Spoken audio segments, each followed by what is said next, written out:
Good morning and welcome to Telly Kazuki live stream where I have my face cam in my face, but whatever. I gotta go in and just post the link to this on Instagram, and then we will continue on directly to doing all the stuff. You get a photo of my very fancy setup. My laptop is on a waffle box right now. I just realized that was Kellogg's. Damn it. I told Dallas that we're not buying Kellogg's cereal, and then I just realized that that is actually Kellogg's too. Damn. Okay, well, that should be... Okay, you can still hear me. I'm just okay, is this going to work? I guess so. Story. So today we are starting by doing the interfacing for the cat head pouches. And then we'll be sewing the cat head pouches as well.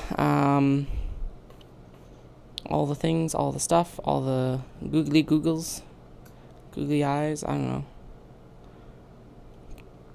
And we'll be sewing cat head pouches, and I'm also going to be sewing kitty kickers if I get the cat head pouches done, or if I feel like having a little bit of a break. So I like how there's all these wires under me. Guys, it is chaos here already, still. Fest sewing is live. I'll be on until lunch. It is just after 8 a.m. Dallas took the kiddos to school, so I don't have to worry about it. Yeah.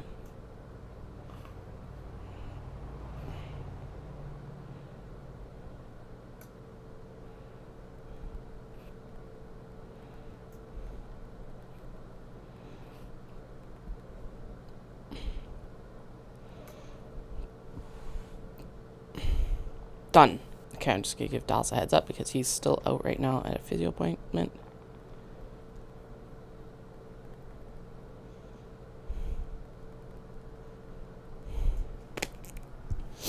Alright, now I did have to trim down my pressing cloth here, i.e. the kimono lining that we had, because I was dumb.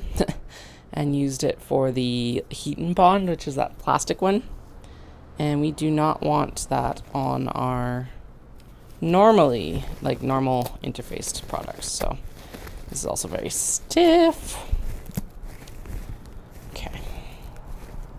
I'm gonna get all the excess off that is going to come off here soon anyway. Doesn't look like there's much, but that just kind of released it a little bit, so we're good here. There we go, and I am going to also join YouTube and just make sure that everything's going through properly. So, I am very excited by the fact that I was able to start monetizing the channel, because what it allowed me to do, or what it told me it allowed me to do, was that I was going to be able to... Oh yes, I know I'm taking far too long. Just chill. It said that I'd be able to put links into the shopping and everything like that. And so I got approved and all of this. I'm perfect. This is what I've been waiting for, because that's what they'd been promising at the 500 subscriber mark, is that you're supposed to be able to go in and do these things. It's one of their steps to be well, you're consistent, but you're not quite at that 1,000 mark yet, right? So cool, this is awesome. Turns out that no, you need 10,000 subscribers. And 10,000 subscribers, and you need to be in the US, Korea, or India. And I'm well, that's definitely not what you stated. I was actually quite peeved. I even had a chat with a Google agent yesterday. I'm so what do I need to do to get this going? Because I've been approved. And he's oh, your channel's not eligible. It's well, that's not what it said when I applied for the program. But okay. Yay. Cat problems, but really annoying cat problems, because I'm being a product-based business, being able to link it on the, my links on the channel would be flippin' amazing. Anyway, apparently, okay, the first goal is 1,000, but apparently my next goal has to be 10,000 and living in Korea. I don't know. That's, yeah. I don't think I can do much about my geographical location. So the in the trials and tribulations of like starting out business and everything. And the other thing is, it's like, okay, the other option is I can do like a super chat, and you can like select animated chat messages to help support the channel, or a Patreon model, which is basically like, okay, you can I can ask subscribers to like join memberships, and I'm like, so I don't know. Well, I've got to figure it out, because it's also like, why would I make my content exclusive in some ways? Because that just sounds like a lot of work, and since this is supposed to be supporting the business, not like the business, that doesn't make sense either. So I'm just like, it was kind of useless. Oh well, annoying, but useless.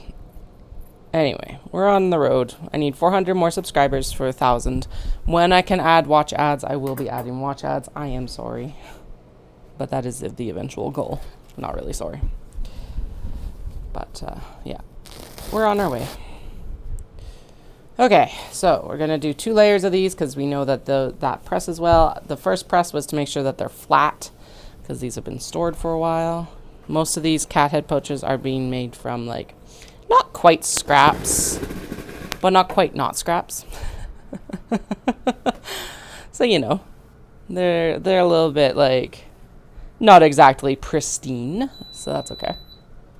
Okay. So there's the first set. Done and ready. As a heads up, I will be on until about lunchtime. I am now in the in-between season here, pretty much, for running. So I will be on, or now what I'm doing is basically I'm going through and we are going in and doing the stuff. What's the stuff that I'm doing? What am I doing? Who knows? Do I even know? Obviously not. It's off-season training right now, so I'm going to be focusing in a lot on cross-training.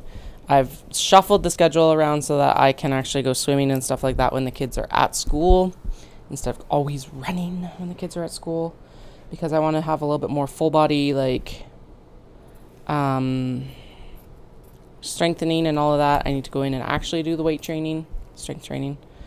So there's that. And some of these activities do not make me as ravenous as like running does, especially the distance running. So that's one of the other nice things about it. So I don't have a run today, but we are going to go down to the gym. I'm going to do my weight training, and then there's strength training, and then we're going to go for a walk, basically. And then tomorrow is a run. Kiddos are starting gymnastics again. They're super excited about it. They don't even know that they're starting gymnastics, and they're excited about it. So that's awesome to see. Our eldest I'm going to actually put into dance in the next like term as well. They've actually got a really good program with one of the dance studios. I think we should still go do a tour. But the program is like you can just do a foundations class and see if there's something that you want to do, but it doesn't have like a recital commitment or anything like that, which right now is amazing. I'm late. We wouldn't be able to do a recital commitment right now anyway, because I didn't sign them up early enough. And realistically, I don't really want them to have to have a recital component. So I think this like foundations class will be perfect. They'll still get to learn how to dance, but it won't be like, I don't know. Dance can be something else, that's for sure. So, I was in dance, and the cattiness of it, like, is just out of this world some days, so. Hey, Flin Flon. Anyway, so yeah, so we're cranking along here. I don't know how long this is going to take. This will probably take all the time to lunch. Interfacing usually does. I did do most of the trim down yesterday, but not all of it. So that's what we're doing as we get these onto the actual steam press deck. I did figure out an alternate supplier to my local supplier for webbing.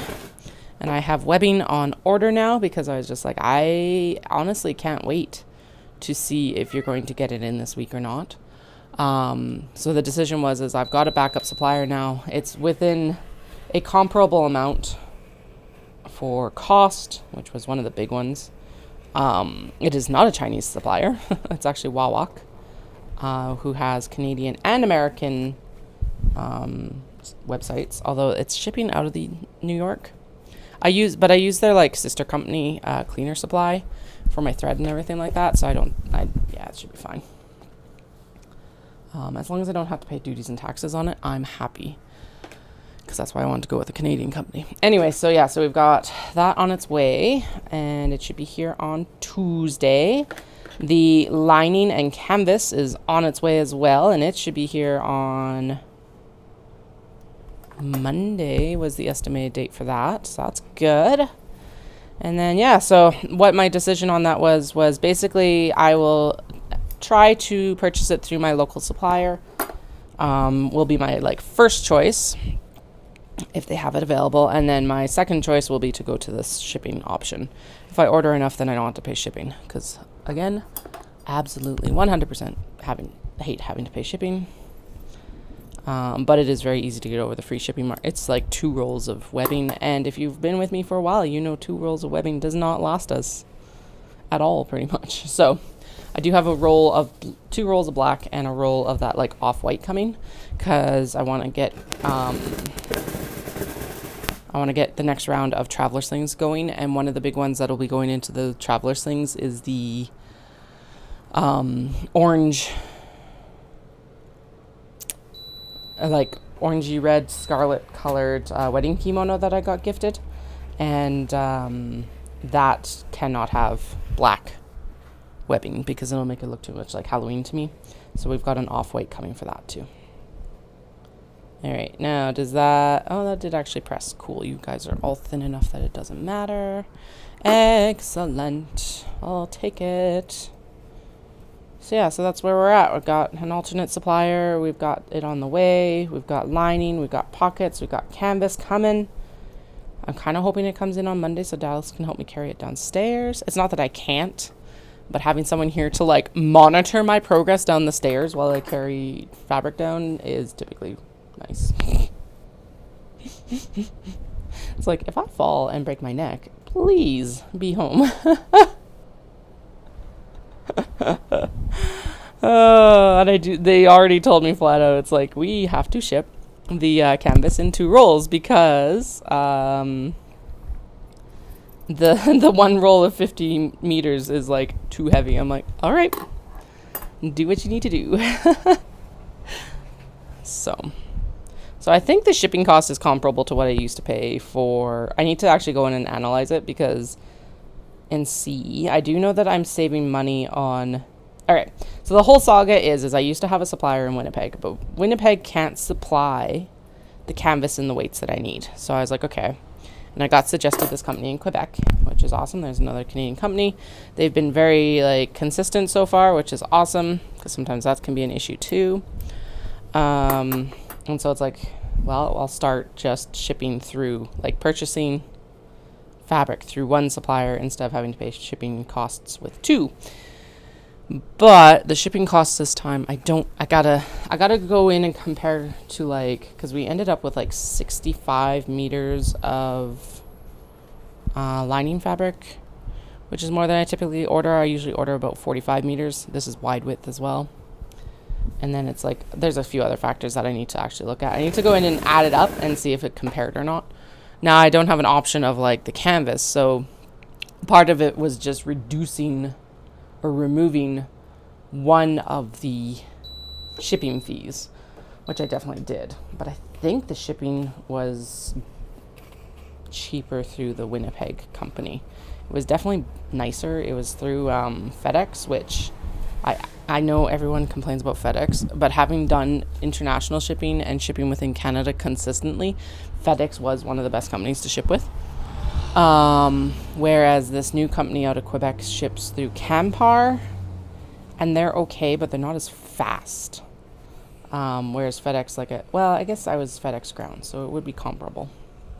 So I don't know. Well, I gotta It's dollar at this point. It's like I got to compare the dollar amounts that I spent on these 2 orders versus like what I would spend with the other company.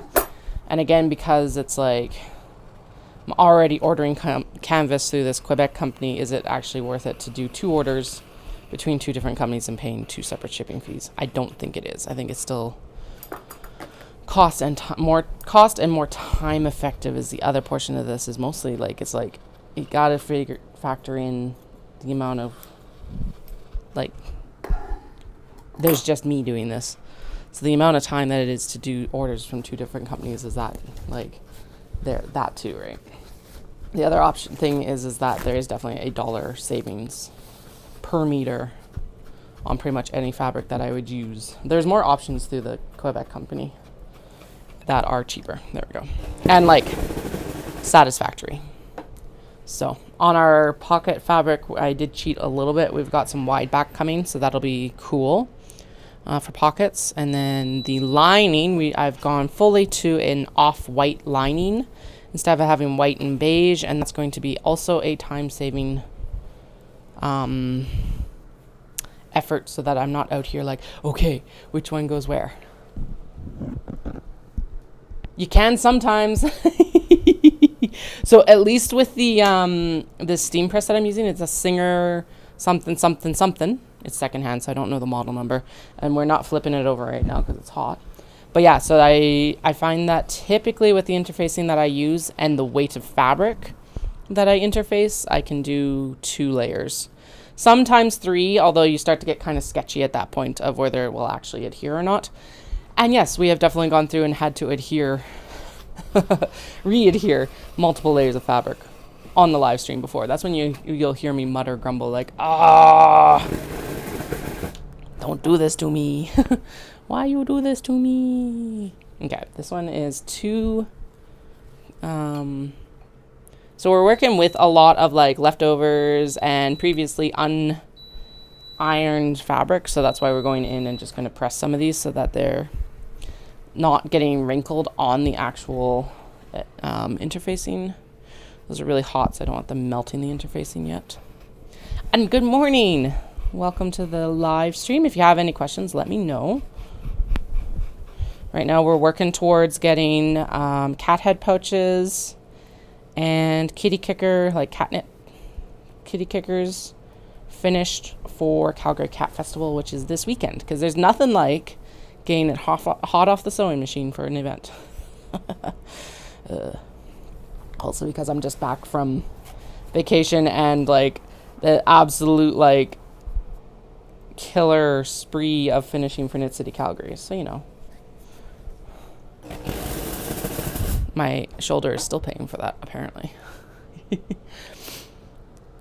Anyway, so we're going in and we're interfacing the interiors right now, and then we all are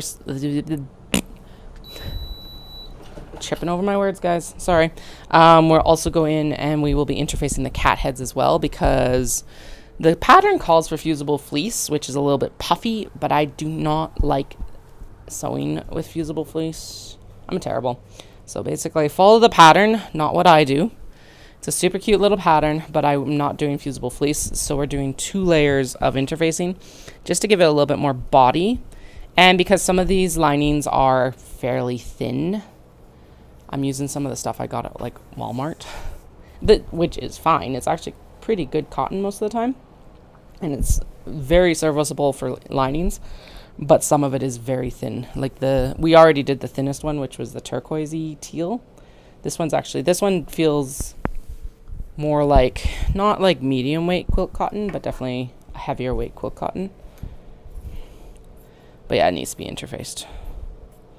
Doom. I think this one will end up being 3 maybe. These are definitely too large of cuts. We know that already. I knew that cutting it on Monday. And then we'll just double check it. Itchy nose. But yeah, we'll double check it after I get these all placed. Or all like adhered, hopefully. Go.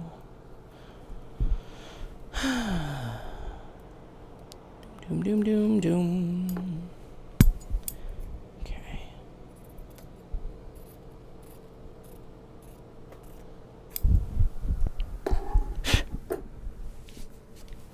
apparently my hair is going to be like, hey, let's make your nose extremely itchy, because, you know, that's what you need while you're chatting with people online, is to just be scratching your nose constantly.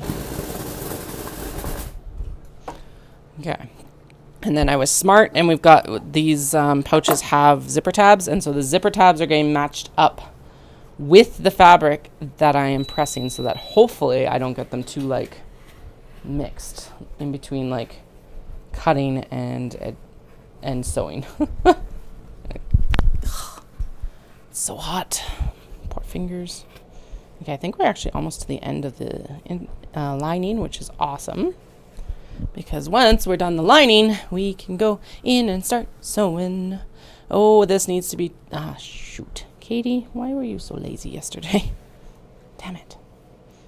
Okay, so like half of them, obviously, I trimmed down before we came out, and then the other half I did not. And that was not a good idea. So, how am I going to do this? Oh, I see. Okay, we can just unroll it, and we can do it this way. This lengthwise, probably. Maybe. Who knows? I guess we'll find out in a second. If you hear me cursing off screen here, kind of, just know that I probably am spilling fabric on the floor. No, yep, just like that. Okay, well, at least I'm not cussing to the sky blue. All right, to the floor. Next time, don't be so lazy. Katie. Dum. Now, after all that, like, excellent matching up with the linings and everything like that, hopefully, oh, good, it's mostly stayed together. Okay. Kind of. Somewhat. Okay, there and there. And you can go up here with this line because you're small. Actually, you need to be pressed, so that's good. We'll just pop you under here right away. So I work with Japanese fabrics, and the pressing cloth is actually a lining from a kimono that wasn't going to be fit for upcycling. And in the past, I've used actual pressing cloths. I don't like the actual pressing cloths. So when I do have an option, I use like offcuts from my cotton linings, and then I also use this kimono fabric, which honestly has been the best option. It's really lightweight. Sorry, I sound like I'm like 6 months pregnant again. You wouldn't know that I was just running this weekend.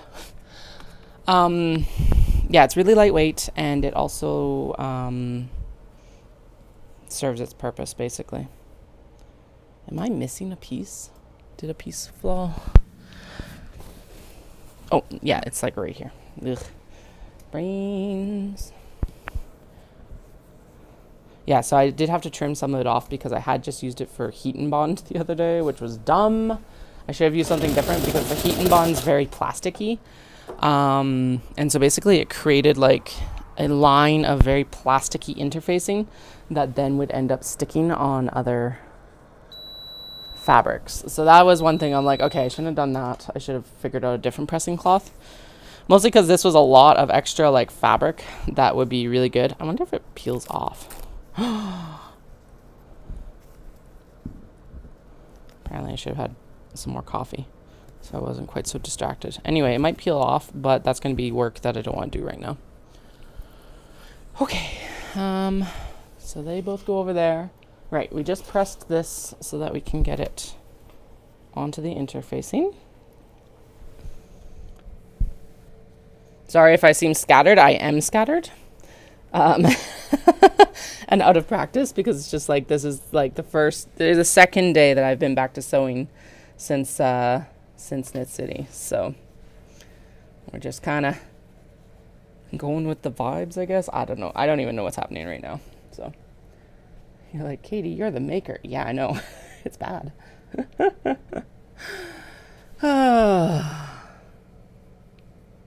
Okay.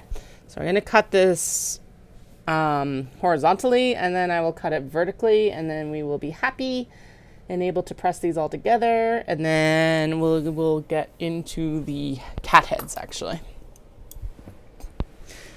And if you're also like, Katie, why didn't you cut this yesterday or on Monday when you were at the cutting table? I don't know. Obviously, I did a lot of it.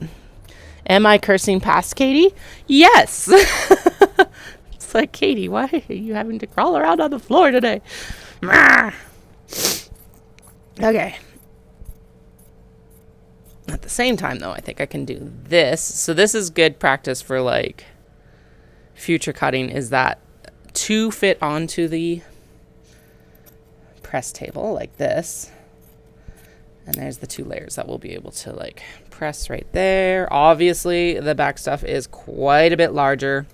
These were extremely rough cut, at least as I went further and further in. And things got less and less scrappy because I was basically it gets sewn into the pouch and then gets cut down anyway, so I'm not too worried about it. Doom. Also, I went and got a bunch of zippers yesterday. 168 little like 7-inch zippers. The cashier and I were at the front like counting them quickly so that it didn't hold too many people up.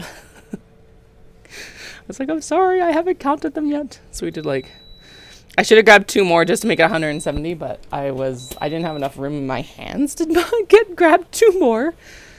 So, 168 it is. All right, and then I'm cutting off all of these extra little pieces, and those typically get incorporated into, they'll get incorporated into like bookmarks and other small makes. Actually, these sorts of things would also be good for a leftover interfacing, at least for the lining. Okay. Oh, I like how the camera looks like it's actually picking. Oh no, that's just, never mind.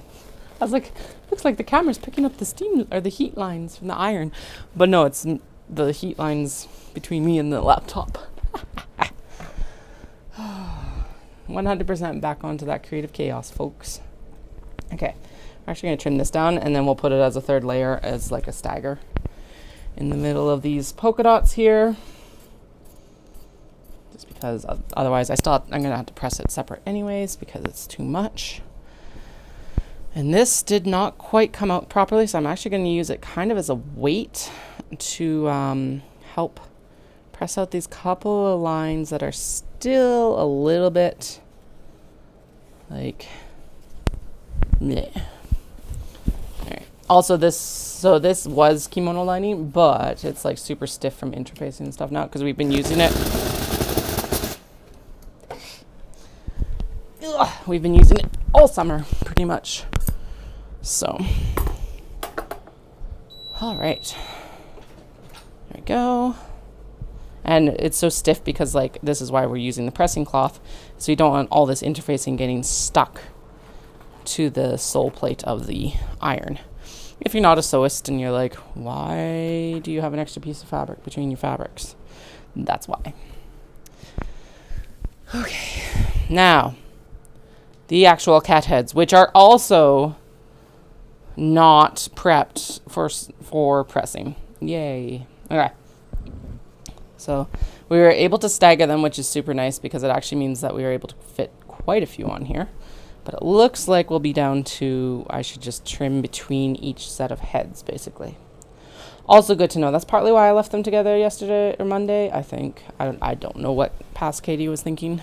I think it was mostly, I was thinking it's like, I don't know what's going to fit on this bed. And now we know what fits on the bed. So next time I will cut vertically between each set of like cat heads, and then we probably can do 2. Let's stick with 2 because that like is almost guaranteed to press perfectly. I'm super excited for that fabric order to come in, by the way, because that means then that we can, so the plan right now is Calgary Cat Fest is this weekend, and then we're going full hog into, well, not okay, none of these shows are like kill myself shows, like right, they're so cute. I really like this pink one with the daruma. I'll pull it out and I'll show you afterwards. Yeah, none of these are like kill myself shows like Knit City is, but we are desperately low on tote bags. So that's one of the things we're going to work on, and we're going to work on mini traveler slings. Because we had, what, like 30 heading into Omatsuri, and then we already had 8 from the pancake breakfast. So it's 30 total, and I think we're down to like 12 right now. I was going to drop some off with Market Spot, and I went and I was like, okay, I'm going to keep all the cat fabrics because we got Cat Fest this weekend, and it's a nice like non-specific fabric or bag. So like it's a little bit more everyday use bag versus like here's a bag that you can use for knitting and other things, which is true. You can use it for anything you want, really. But it's not quite so specific. Anyway, that one was a little bit close to that ear, but we will survive. There we go. Yeah, I pulled it apart and it was like, oh, there's only like 4 traveler slings that don't have cats on them. So mini traveler sling delivery to Market Spot will wait until after our next round of mini traveler sling sewing. I want to work on traveler slings as well, which are the ones from the obi and the kimono. Oh, goodness. Nope. That adhered better to the kimono than it did to the actual cotton, and now it's pulling off with cotton. Yay! This is why we keep back up too. Okay. So, how are we going to get in here? The eternal question. How do we get in when it's pressed all the way around?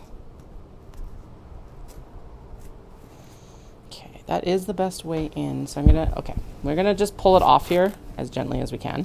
And then I'm going to go in and I'm going to repress a little bit of an extra patch just on that corner. Yeah, because that's within the seam allowance. Okay. If it wasn't within the seam allowance, I wouldn't be worried about it. But oh my goodness, it pulled it off, totally off of that cat ear. Damn it. Okay. No. All right. This is going to be a mutter grumble situation. Sorry. Hang on to your coffee cups. And then we will fix it afterwards. Just so you know, I do have a sailor's mouth. And honestly, we got pretty scot-free there. Hello. All right. So what happened here? And who needs help? All of you need help. Okay. So apparently it might be better to actually trim. Okay. Next time what we do is we are going to go in and interface the rectangles, and then we will cut out the shapes because that is super annoying. Okay. Anyway, yes, it is freaking adorable. I really like that one. And then there's also a purple version of this one coming up too. This is why we need to interface in here, is because we don't want that fray translating into the bag, and the interfacing will help stop that. Which is also part of why we're rather than just interfacing the interior, which is what I normally do, I'm interfacing the exterior as well because of the curves on the cat head. Like, why am I interfacing the exterior? But that is why, the curves on the cat head. But yeah, next time what we'll do is we'll do a rough cut of the rectangle for the exterior, and then we'll go in and interface it before this, so that we don't have to like cut it down twice like this either. It's got to happen at some point, but we may as well cut the interfacing and the exterior together. I just thought these would press a little bit nicer, but apparently I was wrong. Okay, so that one needs a patch down the side here. This is also why we keep excess like scraps around, because sometimes things just go sideways. So now the question becomes, how do we approach this for the rest of this? Because there's quite a few cat heads to like interface today. Bum bum bum. And we're definitely not doing without the pressing cloth, because my goodness, my ironing, like the sole plate, would be a disaster after that. Okay, I'm going to trim up the fray a little bit here just so I don't have to worry about it. So if you see me cutting the fabric, that's why, is I'm cutting down the fray on the edge of the actual exterior fabric. There we go. Yeah, what the heck? How am I going to do this? I guess it's just trim it down, but the thing is that then it can shuffle. And we don't want that happening either. So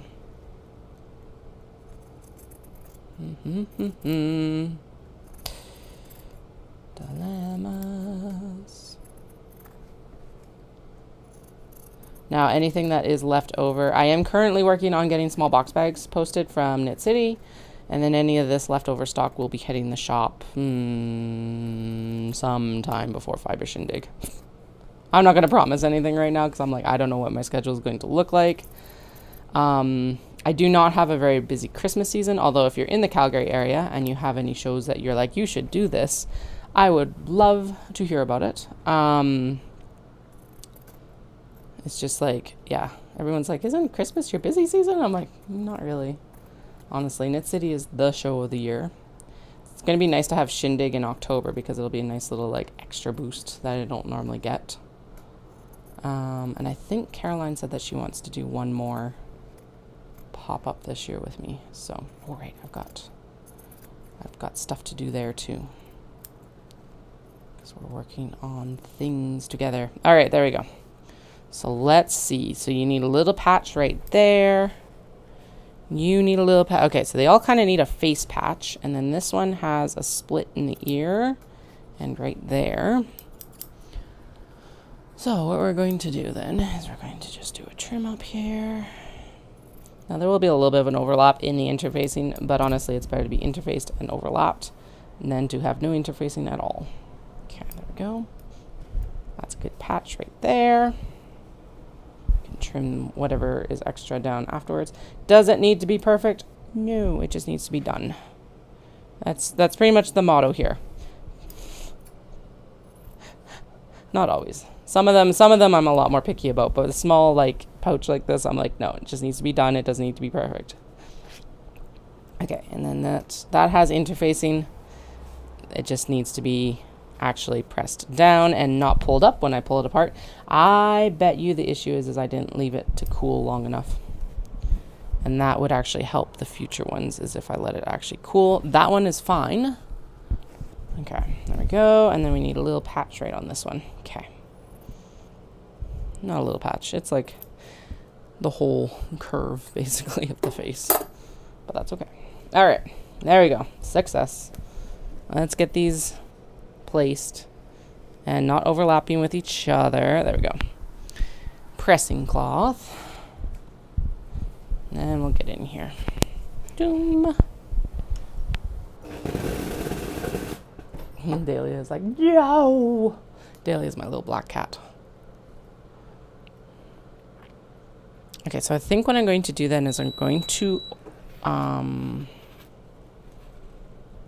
cut each head individually, at least. I think we're still going to leave the like main like large portion of the interfacing around the cat head, and then I'm going to just like, I don't know.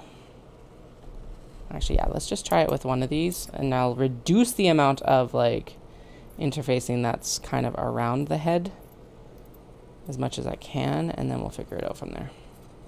There. Good enough. Okay, there. And there. And then we'll do these separately so they're not stacked on top of each other.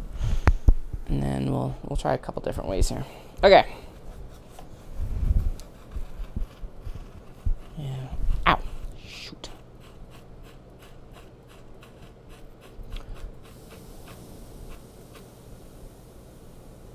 Professional suggestion. Do not touch the hot sole plate of a steam press. Okay. Better. Not perfect. Better. It's at least interfaced. There we go. Yeah, that's much better. Okay. Yeah, next time it's just like interface the rectangles, which I don't know why I didn't do yesterday anyway, because like I know this. Trim down the curves after you're done an interface, because then you only have to cut the curves out once instead of like multiple times like this. Okay. But, oh well. Learning curves.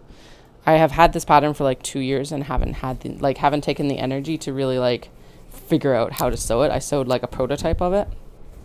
And so here we are. We're learning on the go right now. Okay.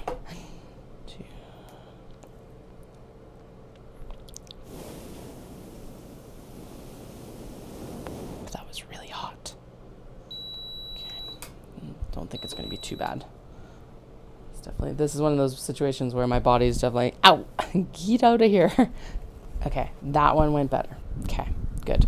So it looks like what I basically have to do is make sure that I leave myself an opening to get this off easily, right? So like, yeah, I'm good.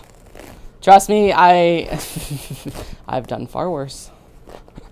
I still have a scar on my arm from touching the iron like 2 years ago.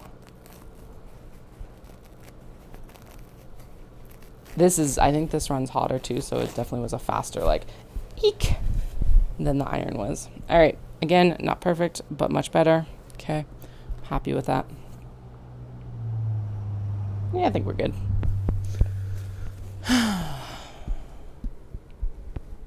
And this is why it's like I hesitate to hire anyone to do this, because it's like, it's enough ensuring me or ensuring my like own personal safety. It's like, what, like, even though this is the stuff that I could use the help with, it's like, how do you expect someone to like operate a hot steam iron or steam press where it's like they could actually like burn themselves quite handily and easily as well? It's like, nope. We'll keep these jobs to myself. All right, 1 and 2. So those two have minimal extra interfacing. This one has minimal extra interfacing, and we're just gonna trim down this side here. So we are at the point now too, so I'm in the off season for my training and everything like that for running, which means that basically I am still running, because otherwise you kind of lose it. It's like one of those things where it's like use it or lose it, and I do find that you lose it really rapidly if you don't. Basically, right now what I'm focusing on, oh, there we go, stagger them as well so that they're not all pointy ends up in the same spot. Maybe let's try that.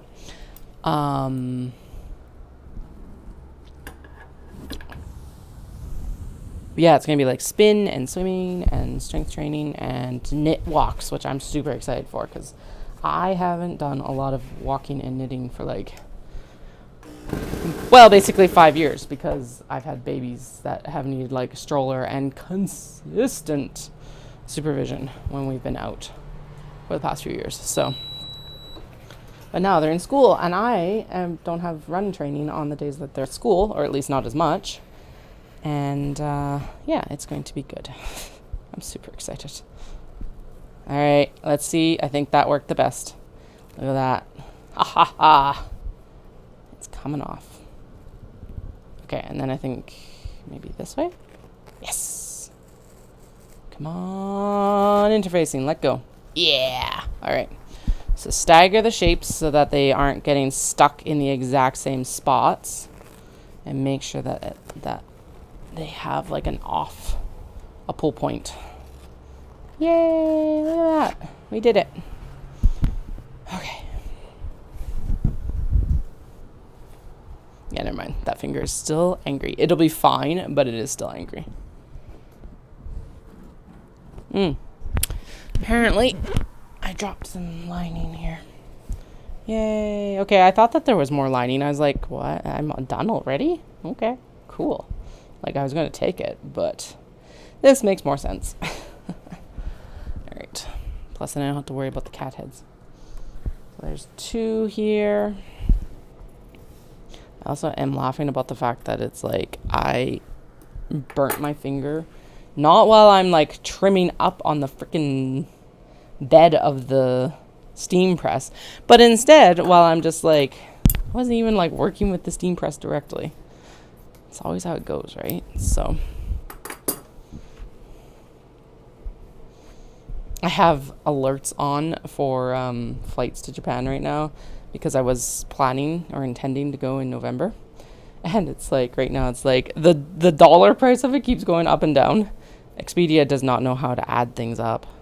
And the only reason I really have the alert on there is just because it's an easy way to monitor. I don't book through Expedia anymore, where I can avoid it at least. Mostly because it's like, if you need to do anything, the hassle of trying to like upgrade or cancel or do anything is just incredible. So, but it is a very useful tool of getting them to work for me to watch the flights. Anyway, but it keeps going up and down. I'm like, man, I want to book my flight so bad.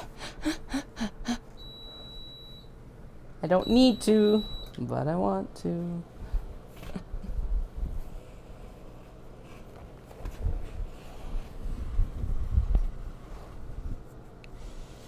Boom, ba-dum, bum, bum. Bum, bum, bum, bum. There we go. Okay. So then basically what I'm doing is I'm just popping these over onto the sewing table, onto a somewhat flat surface so that they like set and don't get all warbly, hopefully. I don't know. That's the theory. This is the fabric that is extremely thin. I bought it last year to do a wearable muslin for a kids' clothes, but yeah, it's very thin. So that's why we're interfacing the interiors as well. It again still perfectly serviceable, but just not the same quality as the linings I usually use necessarily. But for a pouch, also not a big deal because it's not like it's taking a bunch of weight or anything like that, even like the small box bags do. So because the intention for these cat head pouches is they're like a coin pouch or an updated, like upgraded notions pouch if you're a knitter or crocheter, or like basically anything you can think of. They'd make a super cute little like chapstick holder for a little girl, something like that. I'm like, I've got an example, but I do not feel like disconnecting from my microphone and going and getting it. Which sounds lazy, but it's just being efficient. At least that's what I'm telling myself. I just realized I need to also find the... there they are. I know. Shush. Shush. I'm coming. They're going to get little lobster clasps. So that they can hook onto like a D-ring or something like that, or onto another bag. We're going to do that with a polypropylene webbing that I already have on hand. It's a 1/2 inch polypropylene. And then this will go on so that you can like hook it onto stuff. So I just remembered that I wanted that. That box can go in the recycling, or at least in the direction of the recycling. Which is what happened. Okay, those got crunched on the end, but I think they're still adhered. Doom, doom, doom, doom. Doom, doom, doom, doom.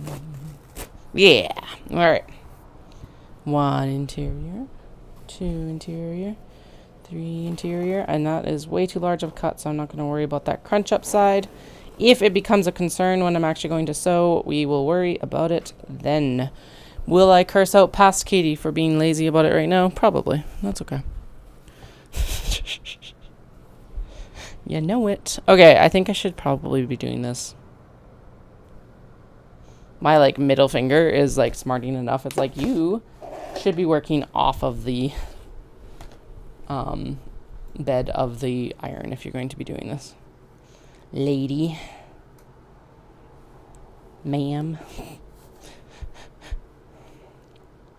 Okay. Right on the edge. Right on the edge. We're good. I'm going to cut the curve on this one. Now the question becomes, no, we have to cut them in between these two because otherwise they're going to be far too sticky. Right, because we're also putting the round to the ears and the ears to the round. This one's super cute too. It's little fishing cats, so they're all fishing. And then my favorite one is actually that gray one that's getting, where's the camera? Is getting like picked up from the one above. My absolute favorite fabric, or one of my absolute favorite fabrics. Okay, there we go. Let's stagger them like that. Okay, I don't know why the Shiba is there, but okay. Get out of here.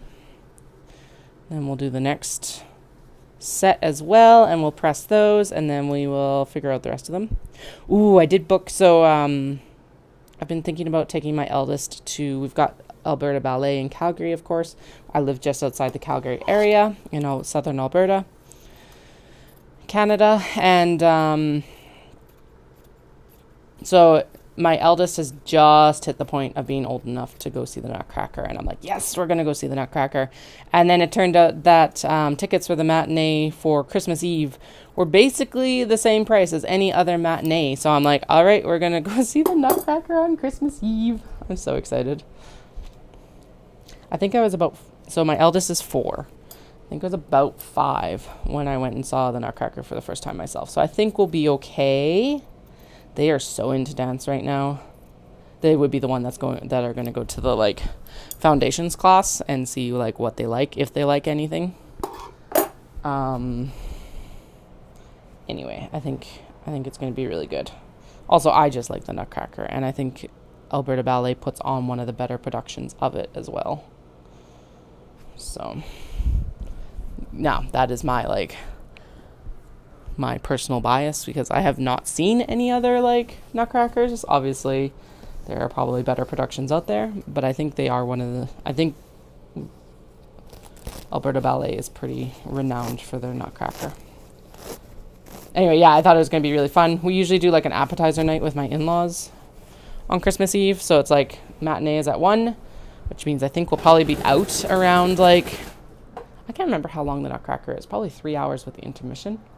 So we'll drive back in for appetizers, and it'll be I'll pick my husband and the youngest up, and we'll go up for appetizers. So it's it just worked out very well, and I'm so excited because I think they're going to love it. I hope so anyway. And yeah, the youngest is just that little bit too young to actually they wouldn't be able to sit and watch it the whole time, or else I would take them too. But I'm it's not worth the so I ended up being able to get tickets for about $70, which is not floor seats. So I didn't think that was too bad for a matinee. But yeah, it was it's just a little bit too much. And they are a little bit too much of a feral child right now to take to the ballet, or else I would. So we'll see. We'll reassess next year if they get to go or not, or if this is just something that I keep with me and the eldest for a little bit. If we do it every year as well, even is another thing. So it's not it has to be done every year. But I figured this year it'd be special to do it that way.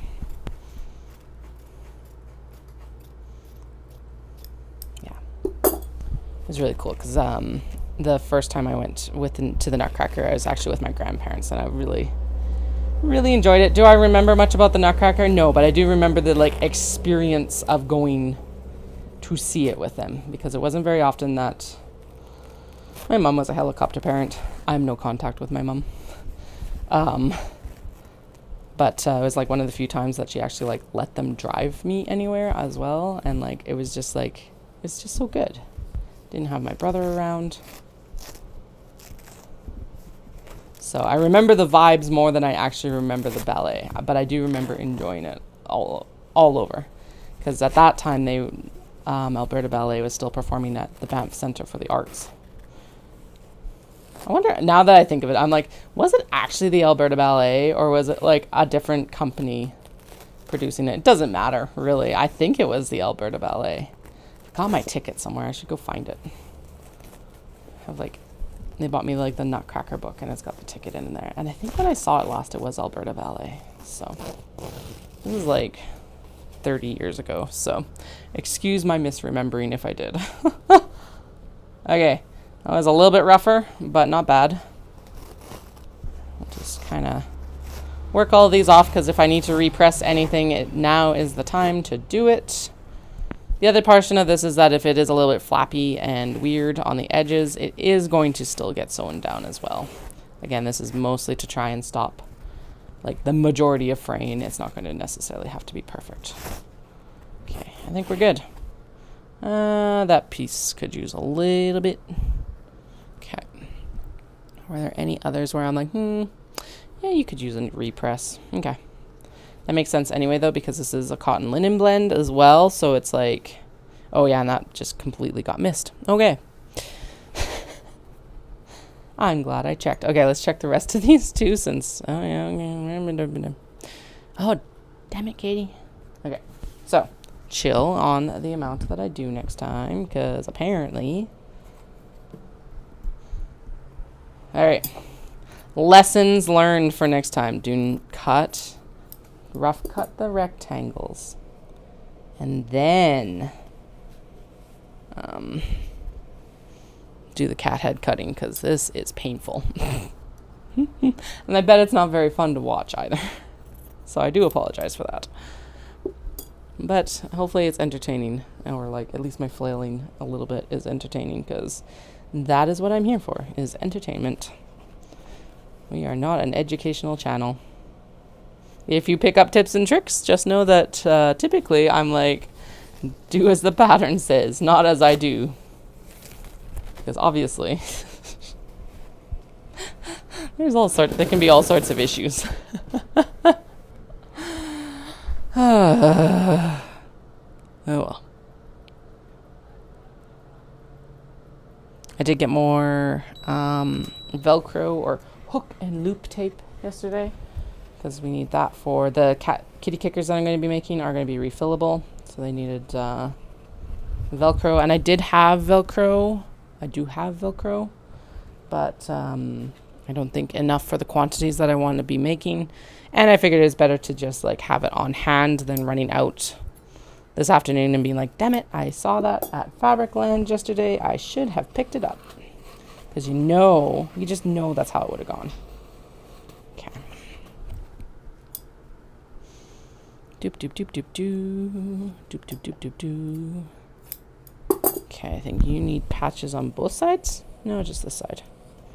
Yeah, that'll be enough. Okay, so we're going to just kind of...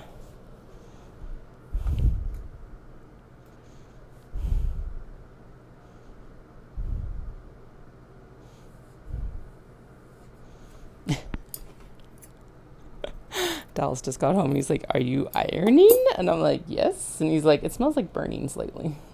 Whoops. Probably because I got the windows open down here, and so it's probably pushing it up the stairs towards the washroom.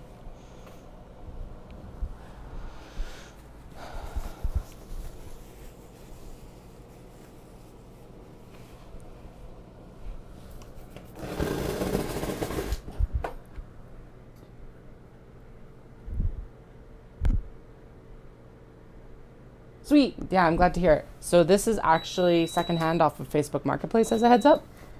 Because I didn't know, like, okay, I've been sewing for years, but I am new to using fusible interfacing, mostly because I needed it for, a bag that was like, is super popular to speed up the process and to get a more consistent, like, adhering of the interfacing. So basically I went on Facebook Marketplace because I was cheap, and, I didn't know how much I was going to use it. So that's what I always propose if you're like, I don't know. But if and when this one bites the dust, which who knows how long that'll be. I think the singers are pretty, like, hardy. I'll be investing in, like, probably an Elna, I think, or something of that nature if they're available, and not like thousands of dollars. That's one of the issues. Okay. I forgot that the other whisker side of that one needed to be done as well.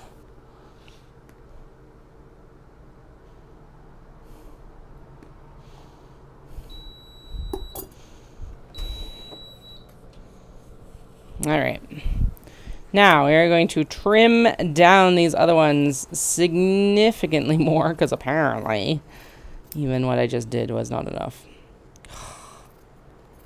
I know interfacing takes so long, but, like, come on. Can I get a break, please? I guess we're done. We've got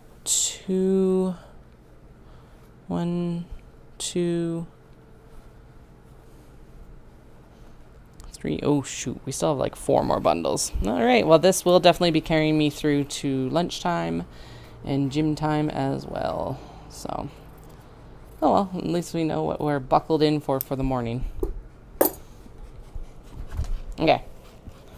Now, get that off of here. There we go. That's better. Okay. Good. Now, you look like you're probably okay.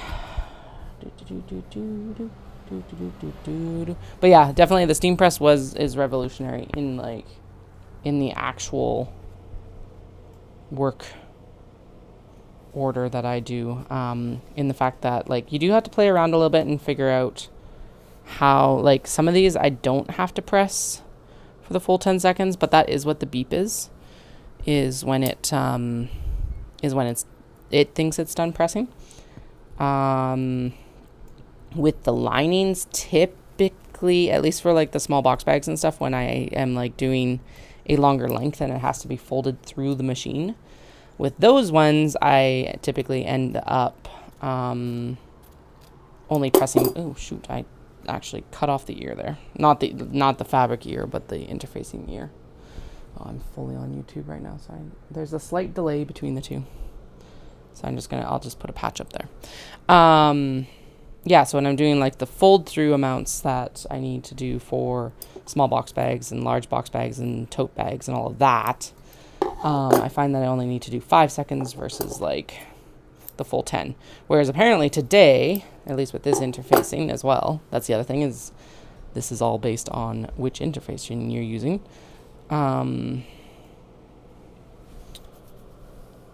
It seems to be fine. I don't know. Or we're just having a good luck day with the interfacing. Because that sometimes is it too. Is obviously you're a sewist.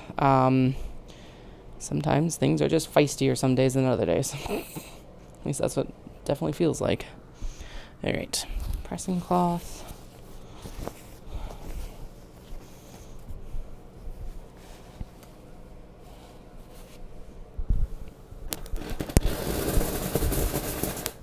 Does sound like I need to put more water in there.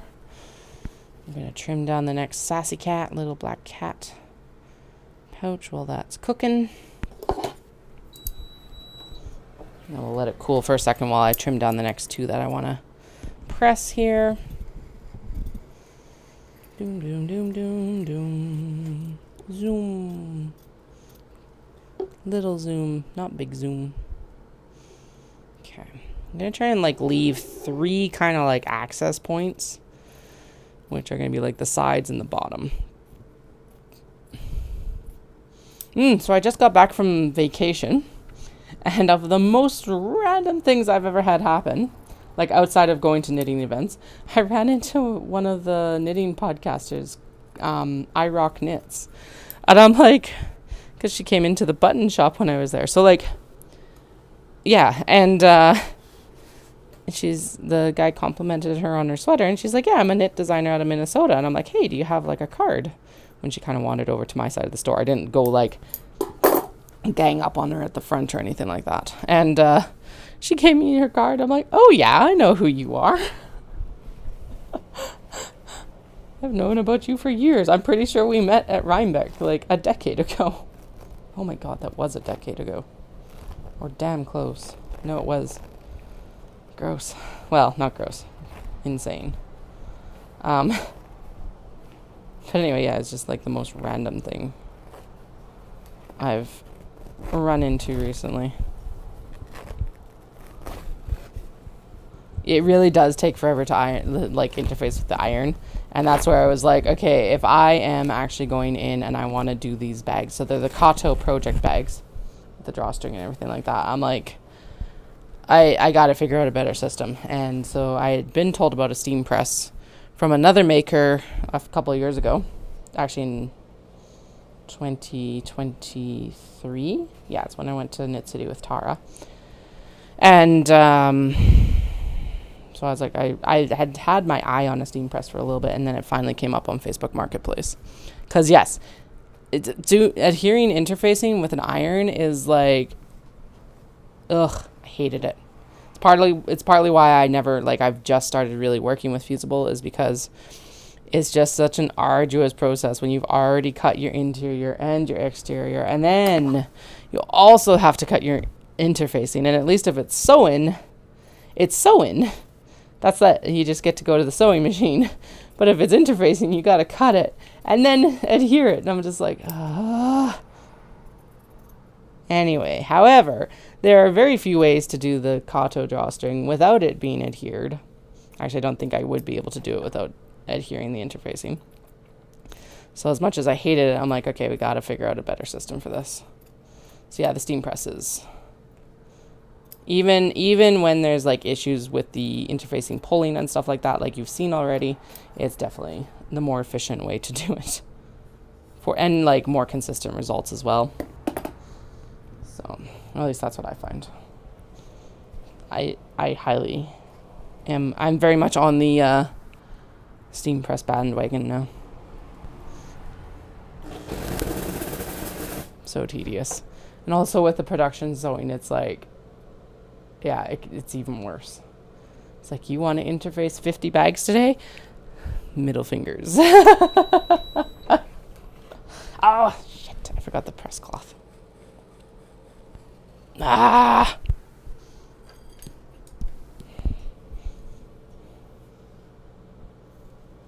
Actually, I wonder. Oh, yeah, look at that. It actually doesn't adhere as much as it, or it just comes off the pressing. Damn it, though. Okay. Well, I already knew I need to clean my sole plate. That just reinforces it for later. Okay.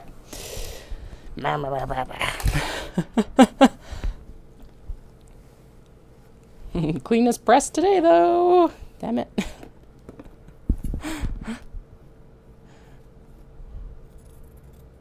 I guess that makes sense because it's like it just continues to add heat to it. So it just kind of melts. It melts into the fabric and then it melts off of the sole plate in some ways versus like getting adhered to the press cloth. So that makes sense. Just, yeah.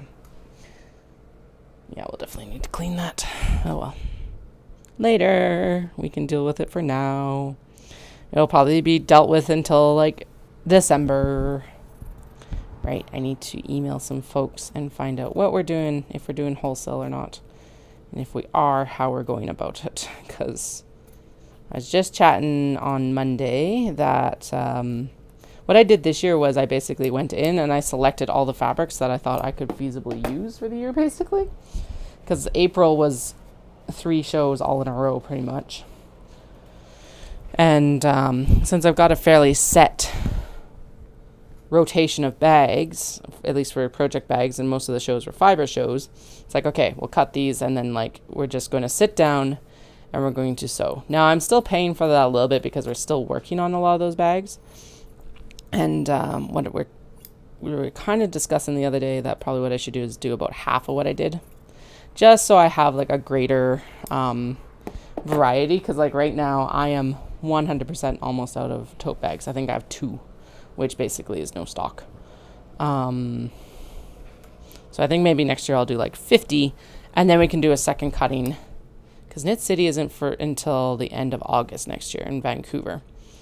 So it's like I have an extra 6 weeks of prep time versus what I had this year. I also totally got distracted by the mini traveler slings and the traveler slings right before Omatsuri, which was like a week before Knit City. And so that kind of put a like, yeah. Oops, indeed. It's fine. Everything will be fine.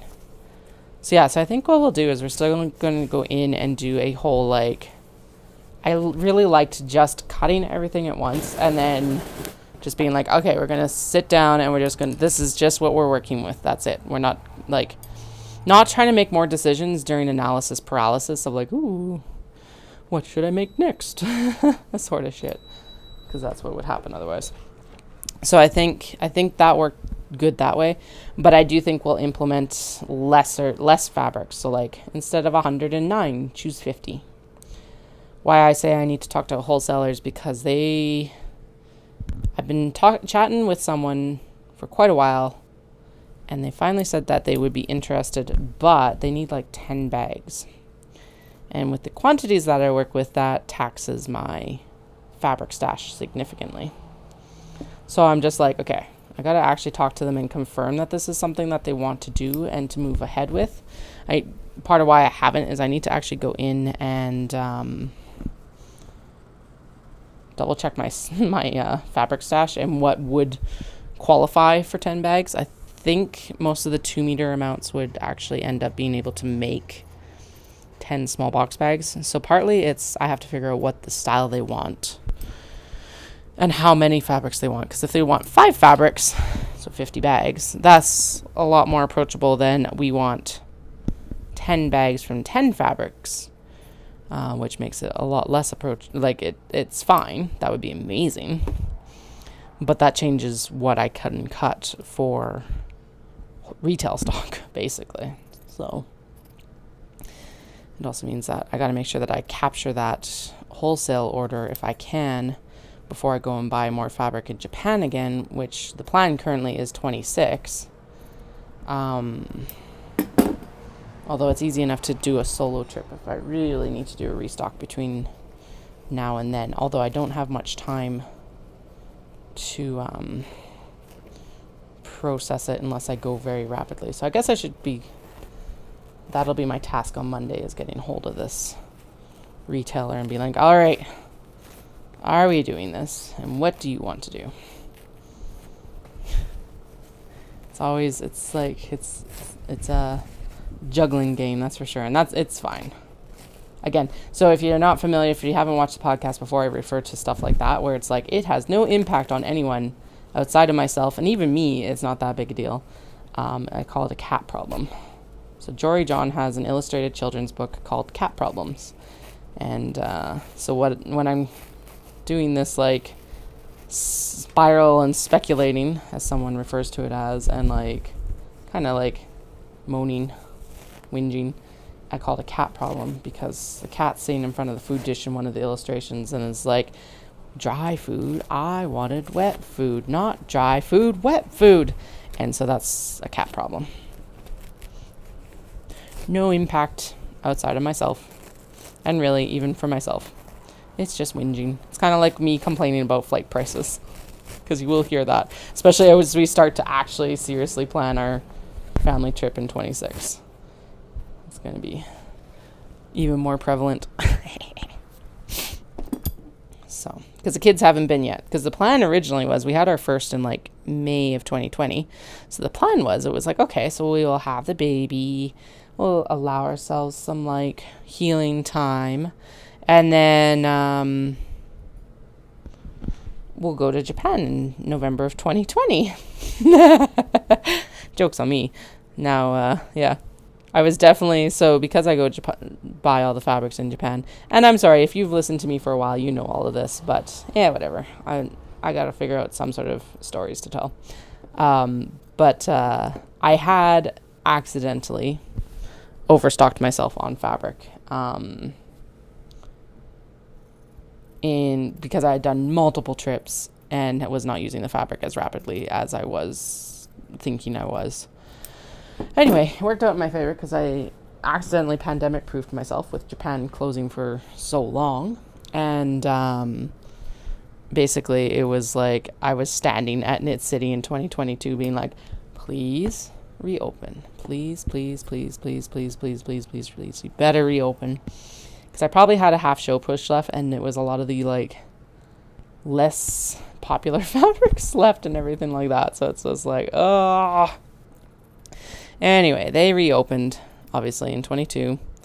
I was like standing at Knit City and said basically, it's like they reopened, and I was like, okay, now when I get home from Knit City from Vancouver, gotta call my mother-in-law, find out if she can take the kids for like, my husband works week in, week out.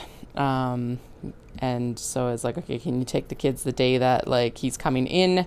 He'll be home at this time in the afternoon. I have to drop them off at like 5 a.m. or something. It was stupid early.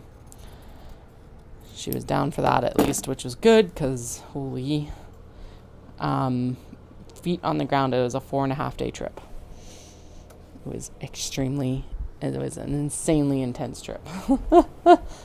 Had to. It was actually really fun, and I'm really looking forward to being able to do my next like solo trip. But anyway, the next one will be, as of right now, a family trip, because the youngest will be like 4? Yeah, 4, almost 5. And the eldest will be 5, almost 6. And so I want to get back into the country before we have to pay for train tickets, which is 6.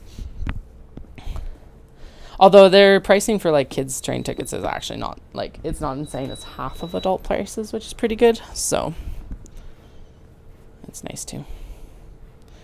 Okay, we got 1, 2, 3 more bundles of cats. And then we can get to the sewing machine. Finally. Okay. So, next time, just cut rectangles. And then cut cat heads. I have learned my lesson for now. Rectangles to cat heads.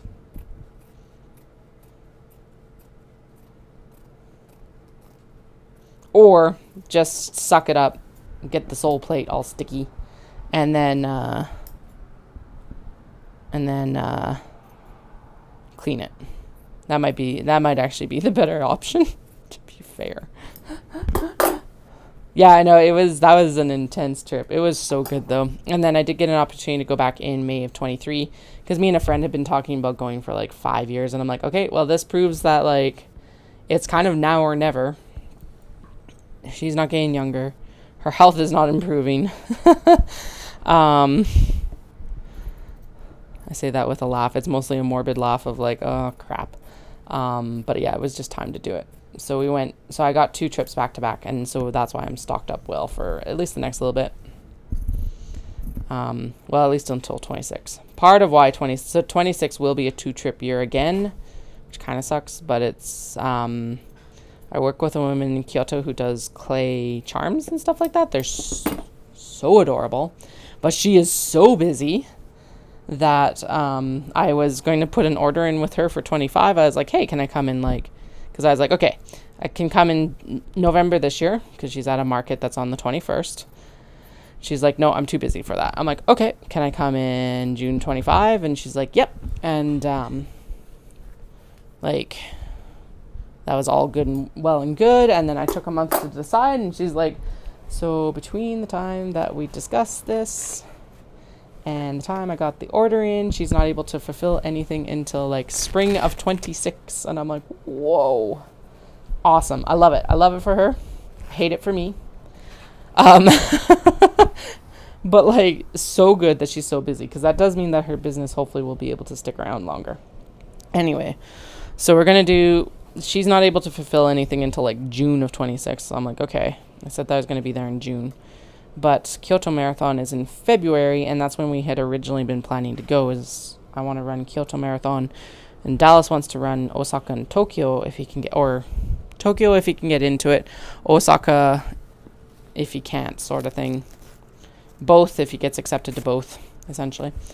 And then I'll probably do another trip in November, just so that gives her an extra like 6 months of prep time for these charms. I should actually give her a heads up that that's what we're going to do. So yeah. And then the focus for that trip is the focus for this trip that was going to happen in November, it's not happening now, but what we were discussing was that I need to go get more kimono and such from the temple markets, because I've been using it to line wallets and purses. This is not my original idea. I actually saw another maker doing it when I was there in November of 22. And I was like, that is incredibly smart. But kimono are incredibly heavy. So I wasn't able to bring very many home, because the bent of that trip in 22 was that I needed to bring home cotton and cotton linen blends for the bread and butter bags first. So I think the next trip with family will end up being mostly cotton and cotton linen blends and a small top up on like kimono and obi, and then in November of that year it'll be like a full on, all right, we're here for a small top up of cotton and cotton linen blends, like whatever, what cute things have you brought out, sort of thing. That's what we'll stock up on, and then the focus will be on like kimono and obi that trip, because I'll have to go during a temple market to go get these charms anyway. And if you're like, temple market, that sounds really fancy. It's a flea market in a temple. I just prefer saying temple market to flea market. Because the flea market I feel like doesn't give it quite the same vibes. And it's literally held on a temple ground. So I'm like, all right, temple market then. Let's get fancy.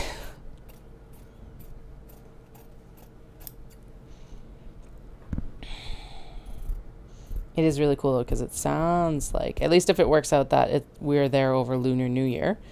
I've got a friend in Hong Kong who is already in for like coming and meeting us in Kyoto at least for part of the trip, which would be a lot of fun, I think. And it would also be helpful for Dallas because then you'd have an extra set of hands for the kids for when I'm running the marathon. So, because his plan is he kind of wants to rent a bike and bike around Kyoto while and to like different cheer-on spots basically, which would be really cool, to be honest. Alright, there's that in my cats. And then we'll pull these guys off.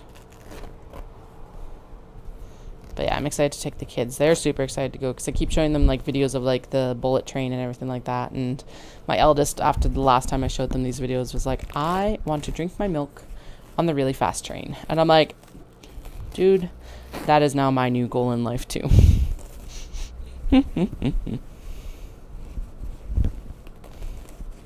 It's going to be an extremely different trip. My biggest concern with taking them right now is the whole jet lag. Outside of like the expense of it. And it's actually not that expensive. Again, it's the same issue with Canada as any, like, getting off the continent is the most expensive part of it. Because they're so far away from so much. It's like, it's not the actual expense once we're there, it's the expense of getting there. So it's like I'm keeping an eye on like, okay, how are we doing different like miles, like what's the cheapest way to do it with airline points or airline points or air miles, or what's the most cost effective way. The most annoying part is that still, and you'll hear me complain about this consistently over the next couple of years, a year and a half. It's only a year and a half. That's the exciting part. Is that air miles, you used to only have to pay like the taxes on it, and now you have to pay the fuel surcharges too. And I'm like, well, this isn't as good of deal as it used to be. So I'm still they've gotten better about the flight offerings that they have again, because for a while they had nothing. And so I was kind of like, okay, well, it's time to ditch air miles and so we switched to WestJet dollars. But WestJet is The thing about WestJet is, so they offer a companion voucher, which is super useful for the continental North America flights, but it's not and it is cheaper for flying to Asia, but not like, I don't know if they would be comfortable enough to fly to Japan with, because the awesome thing is they do offer a direct flight out of Calgary to Tokyo, which like, there's not much better than a direct flight. But honestly, I'm still debating, because it's like Aeroplan, which is Air Canada's, and like the Star Alliance points is you're able to pay for, so they've got like 4 tiers. You can pay for just the flight and then you pay like $1 premium, or you can pay for everything except for those taxes and surcharges, or you can pay for the surcharges and just pay the taxes. So the taxes is just dollar amount, the flight and the surcharges are points amounts. Or you can pay for the whole flipping flight, and taxes included, with points. Now that's definitely a premium amount of points. Am I anywhere near any of these? No. But Aeroplan also does like a really good sale on points regularly throughout the year. So it's like, okay. They're also a lot easier to collect right now than Air Miles, because Air Miles lost a lot of their partners over the pandemic. Like Safeway used to be one of the biggest partners with Air Miles. And we're not shopping at Safeway anymore anyway, so it's like, well, that's not a big loss for us. But, yeah, I used to be able to get, like, air miles there. Now you can't. So I don't know. I still don't know. Because the other thing is that if you collect Aeroplan points, if you eventually will get enough that you can get, like, a status with them, too. And then there's all those perks associated with that status. So I'm like, okay, I think we got to choose an airline or like airline ecosystem and just stick with it. And I don't think it's WestJet anymore. We've never personally had a problem with WestJet, but the horror stories I'm hearing out of them, because it's like you always hear, or I've heard for like decades, issues with Air Canada, but the horror stories I'm hearing coming out of WestJet are even worse right now. And I'm like, oh. Granted, it's not like Air Canada didn't have issues, was it 22 or 23 when they had, like, just the, like, massive backlogs of luggage at Toronto Pearson. Although Toronto Pearson sucks. So, ugh. I have not flown internationally outside of Asia, but I still, like, I will pay extra to not have to fly through Toronto if I can. If I have the choice and the ability, we do not fly through Toronto, which is really annoying because the direct flight to Tokyo in Canada is actually from Toronto right now, and it's like, come on, guys. So that flight used to stop in Calgary and then go direct to Tokyo, and I'm like, why couldn't we have that back? It was always full. And obviously WestJet has started doing it every day, every week. Every day in the summer. And then like 3 days a week in the wintertime. So obviously there's still a demand for it. But anyway, see, these are the cat problems I'm talking about. It's like, does it matter? No. Are we here anyway? Yeah.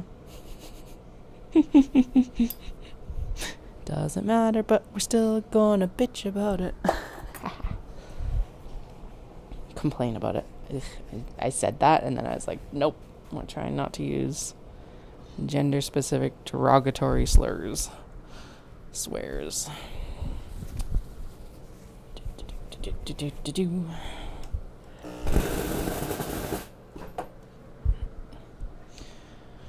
So yeah, that's the current debate still, is it's like, okay, I've got enough air miles to get us all on the direct flight with WestJet to Japan.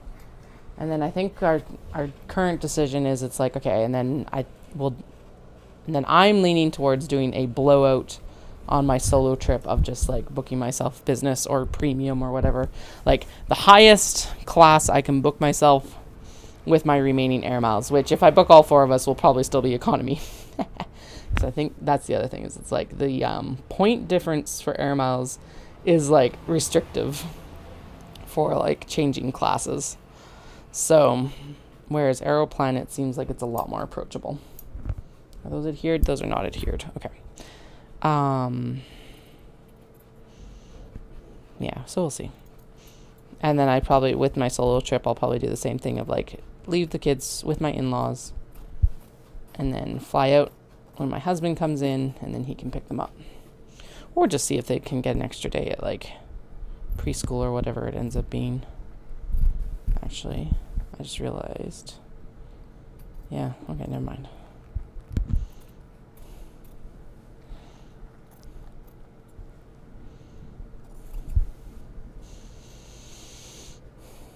Because yeah, the WestJet flights would not be on a day that my husband would be in town. So it would be an Air Canada flight, and then we'd be able to compare it. I do, however, have to call Air Miles and be like, okay, so in your like conditions of these like flights, it does say it's like no food or drink or meals and beverages available for purchase on this flight. And it's like,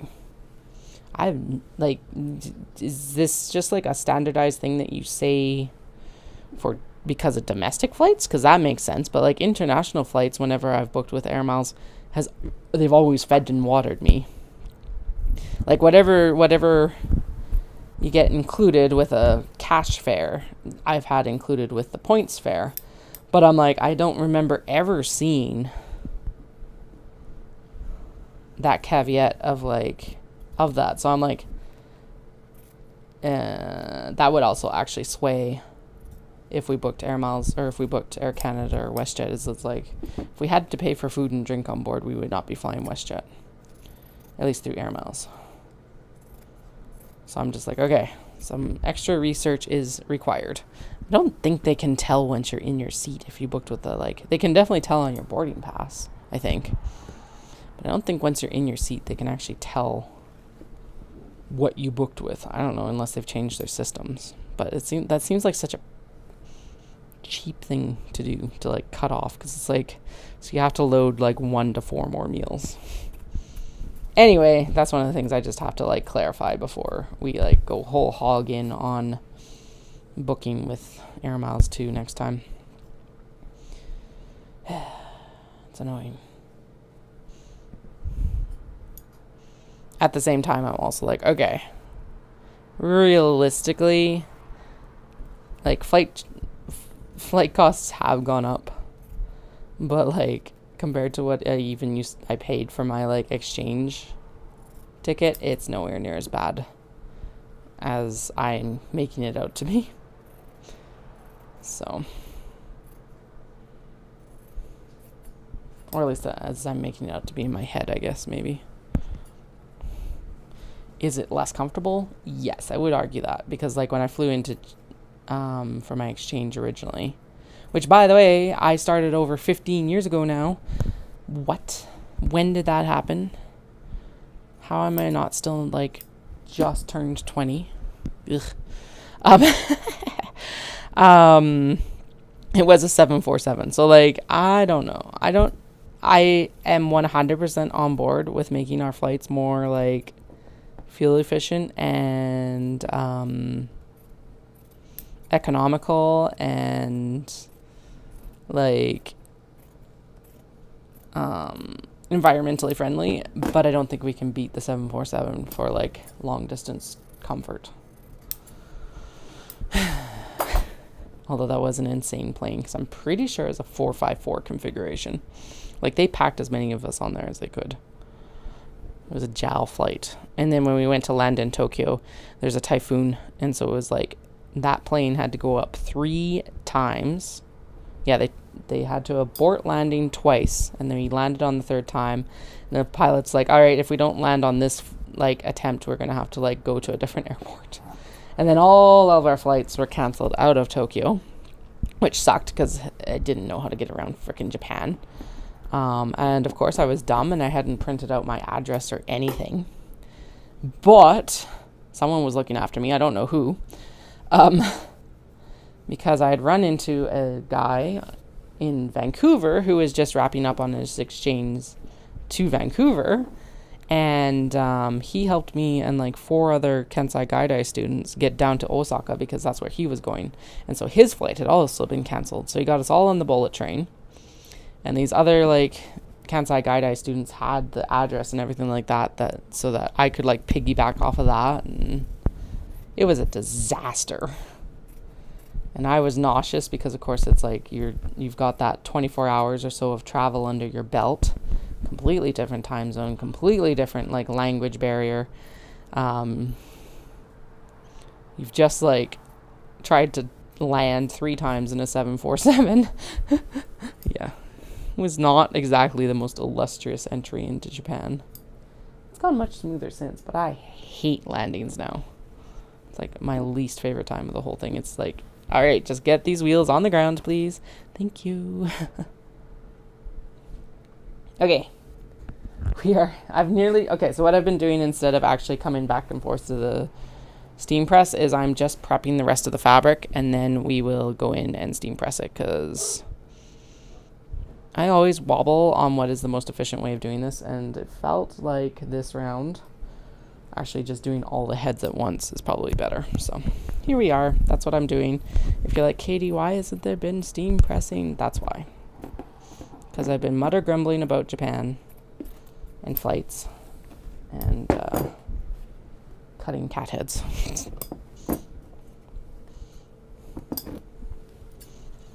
Okay, and we're almost there. And then I think it'll probably be I'll finish pressing, and then it'll be snack time, to be honest. Or at least a washroom break. Actually, I think we might need to do that now. A little bit too much coffee in my system this morning. Yeah. Okay, give me a 5-minute break here, and I will be right back. And then we will finish wrap up on cutting out the cat heads, and then getting them pressed here as well.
All right, I have returned.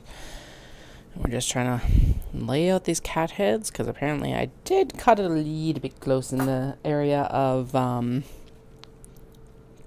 where I didn't have as much of a cat head guide.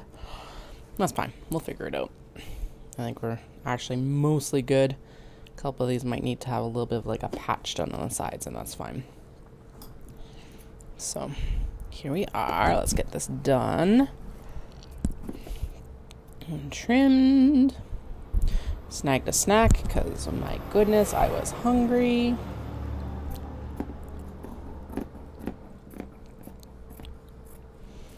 Like I said, lesson learned. These will get cut out when we're actually like very differently next time, and that's fine.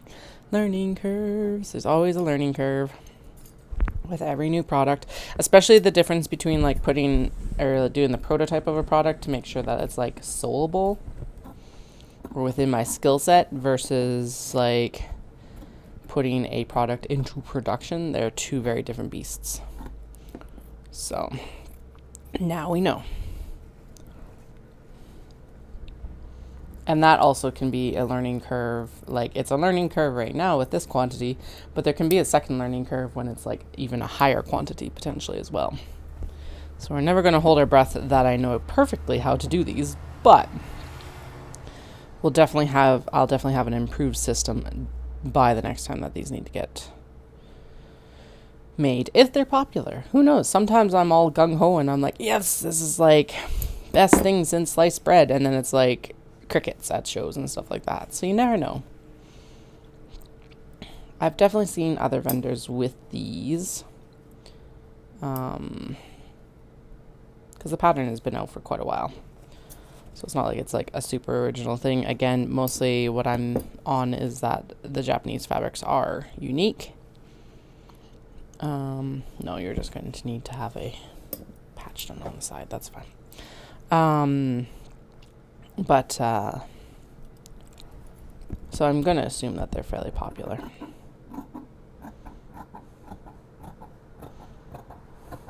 Or at least I'm not the only one who finds them cute.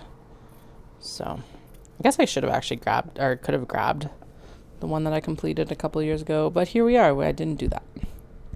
Oh, well. I say that like it was 2 years ago.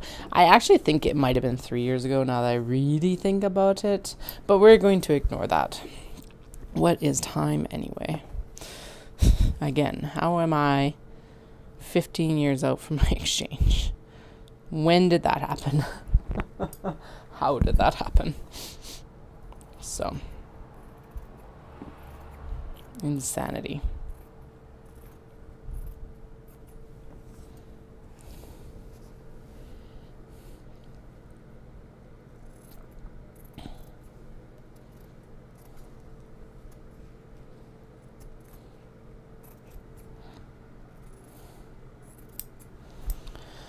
Okay, only 2 more heads, and then we can start pressing. Yay! We've done it again. Ha ha ha. I'm already ready for a nap. I don't know how or why. Boo. That's okay.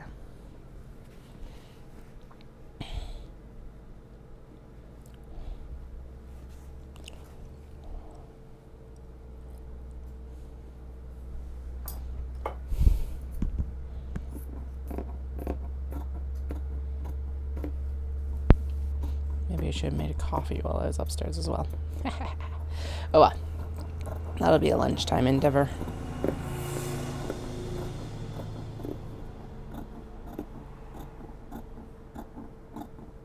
There we go. That one's pretty much ready. I'll just take this like excess off here.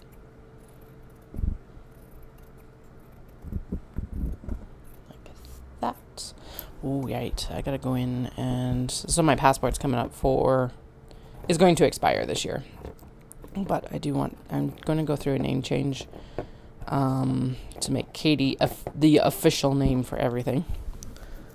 And then that does mean that I need to actually do that before I get my passport done. Which which means I should get going on it now, because it's like if we decide to do a last minute trip across the border or anything, I don't think we will, but like there's a small chance we might. We need that. I need that passport. That is like key for entry into like anything in Japan. If I need to make a last minute trip into Japan or something like that, I definitely need that passport. So I should get on the name change here rapidly. And before it, like, I don't think it's an issue or difficult right now, but I can see our government maybe making it even more difficult than it is. So, which would be not our federal, but our provincial government. And since I have to do my passport this year anyway, it makes sense to do it this year. I was going to do a renewal for 5 years and then worry about the name change in 5 years, because I was kind of like, do I want to deal with having to do all the name changes outside of it? Because it's like, okay, I'll have to do my license and my passport and my healthcare card again, and do I need to change it on the kids' birth certificates and everything? But I think it's still worth it, because it's like it'll just make my life so much smoother once it's actually done.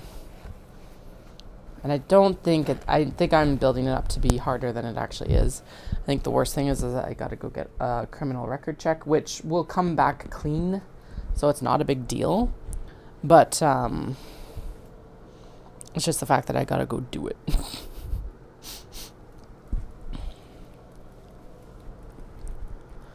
And then the fallout of like, okay, I got to change my social insurance number and like all of that. Ugh. Although I guess I can do that while I'm doing my passport, so. And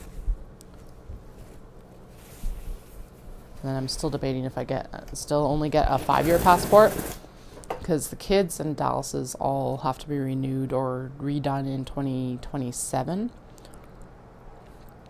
So I guess if I got on it and like, so I'd end up with like a 2-year lapse basically, but then I could renew mine for 10 years again, and we'd be back on the same schedule, which would be nice. So it'd make it less, well, at least Dallas and I would be, the kids would be every 5 years until they're 16 plus. Which I guess is only like a couple more passports at this point, so. Oh my goodness. Their little faces in their current passport photos are not going to be anything like their faces in their next set of passport photos. My little babies. Also, completely different passports anyway, because, this is the last set with the Queen in it. Now it's all going to be His Majesty, which is also wild to me. So, not like we weren't going to keep them before, but now we're definitely keeping them.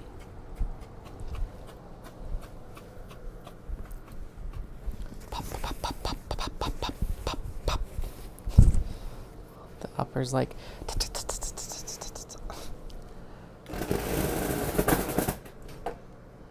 Oh, right, I was going to put more water in.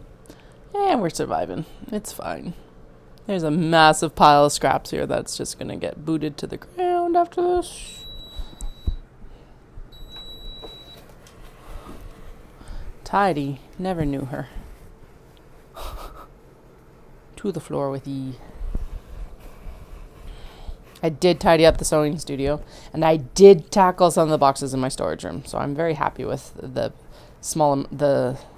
amount of progress I have already made. In part, our neighbor had a little baby, so I basically handed off a bunch of our clothing to her. It's like, hey, I'm clearing out the closet. Do you want any clothing? She's like, yes, because we just found out that they're in the like 95th percentile or something insane for height, and so their 3-month-old is like going into 9-month-old clothing. It's like, all right, here you go. And then she came over and it was like, she's like, it's just the one box, right? And I'm like, oh, it's all 3. They're big moving boxes. I have more too if you want it, but I cut it off at the like 24-month point, because I'm like, all right, don't overwhelm her completely. But also, if this kiddo is like in the 95th percentile, they're going to go through this stuff pretty rapidly. So even ours did, and our eldest is like in the 50th percentile for height. And I can't remember what our youngest is. I think our youngest is in like the 80th percentile or something. So.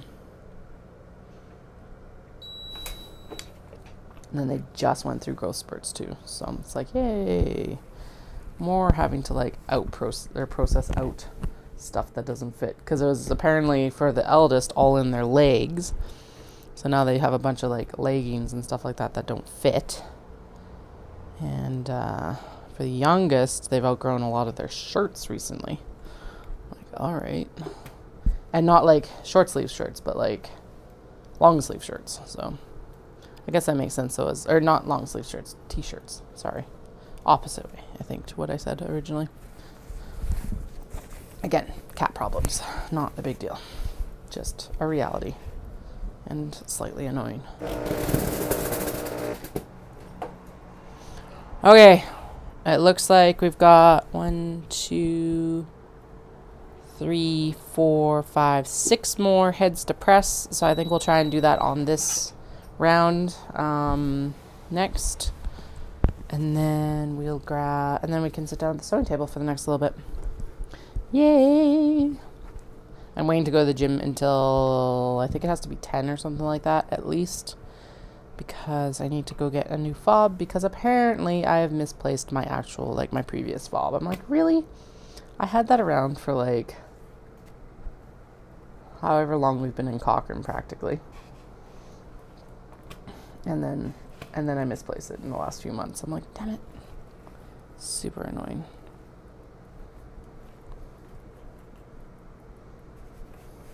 Anyway, it's staffed at like, I think from 10 o'clock forward or something like that. And is usually a little bit quieter around the lunchtime period. So that's part of why I'm waiting until noon for it as well. All right, come on. But yeah, so I'm at the point now with the training, with the running, not with the training, but with the running, that I can tell that like my cardio is actually pretty decent, but I need the muscle and I need the weight loss to like really, there are factors outside of the run training to make me be able to go harder, longer. Because the goal for Kyoto, well, I have to be sub 6 for Kyoto because that's their cutoff time.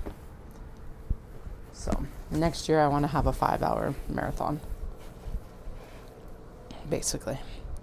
And that'll give me a nice, like, 5 hours will give me a nice buffer. So, because then I don't, like, if I dawdle a little bit through some areas in Kyoto, I'll be fine. I'm pretty sure that, so the next one that I'm training for right now is in Victoria. It's on the Thanksgiving weekend for Canada, which is in October.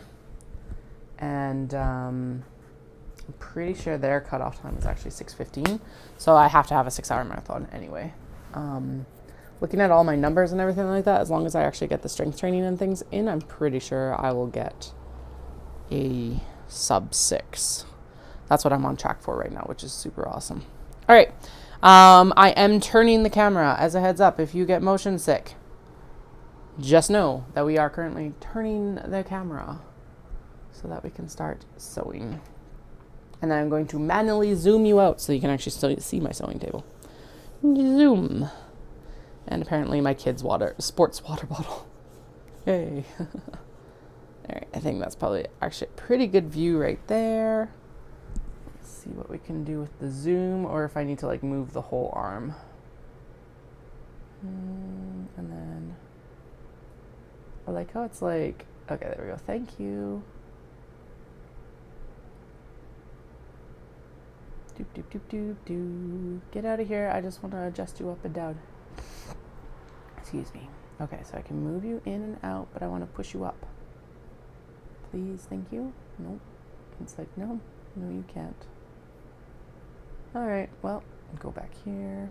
Sorry. So this is a camera, and I just figured out how to actually get the, like, which app I could use on the computer to actually get the zoom and everything like that, and it's still been a learning curve. So usually there's a little like nudge up button, but apparently that's gone today. Anyway, it looks like you're going to be able to see me actually sewing most of it. And if I need to zoom you in a bit more, we'll do that. I am going to disconnect because I got to also move the laptop. I'm going to disconnect the mic and put it on the camera cable. The iron is turned off and unplugged. Please do not be concerned. Unplugged as well. All right. We need the scissors. That's got to move or else it's just going to get pushed off anyway. Water bottle actually should go over here. Whew. Now that the iron is off, it's actually getting kind of chilly down here. Because I have my windows open, so it's like, because it's cool enough to actually have the windows open, but we're in that like in-between period where it's like it'll be warm enough in the afternoon for windows, but it's also like chilly in the morning to have windows open. I don't know. Okay, you need to come around. And I will sit down and we'll see where we need to adjust that face camera to. Hello, hello, hello. All right. There's quite a bit more prep work to actually do now that I'm looking at this, because now what we need to do is actually trim down all the freaking interfacing. So this is part of why I will just do rectangles and then cut everything down to the cat head after, like on the next batch. I guess the other thing is I could actually sew it and then deal with it, but that seems dumb.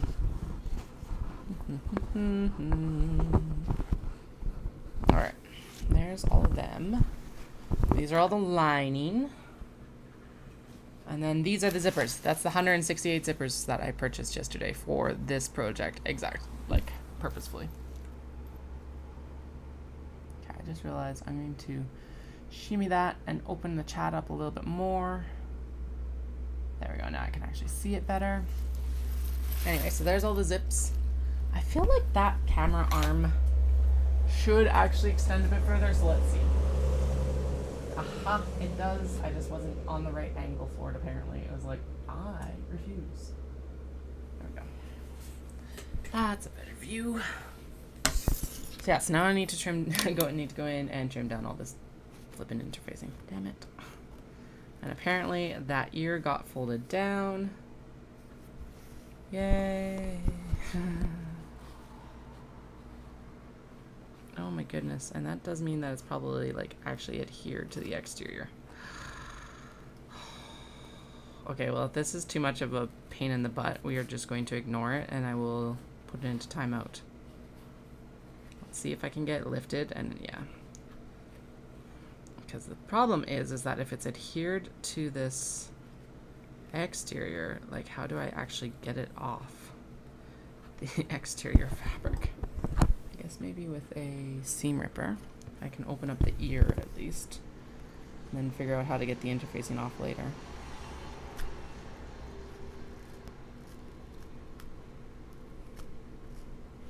There we go. Okay, so let's get this lifted like that. Yeah, no. Okay. Okay, we'll deal with removal later. So that one is out. Okay. Good enough. Okay, you need to come around underneath the sewing table. Not actually across the sewing table. Thank you.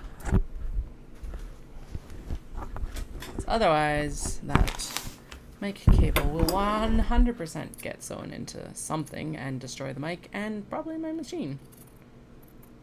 Okay, I like how I was very anxious about getting this.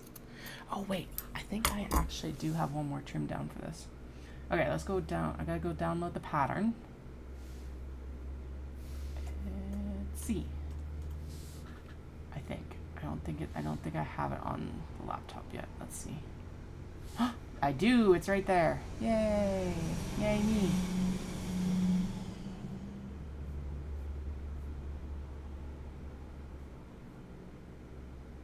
Yes. Okay, I have to trim down the interior fabric anyway, so we're not going to trim down all this interfacing right now. We'll trim it down with the lining when we get there.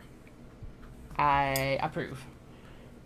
Now, the only drawback is that the next step in this process is, okay, make you smaller so that I can see myself and the chat, please. Thank you. So the next step is sewing the, no, oh, I need to go grab the actual pattern. Yeah, because I gotta, so this has to be cut in half to actually put the zipper in, and then we install the zipper tabs. So let me go grab the pattern. I'll be right back again. Do do do.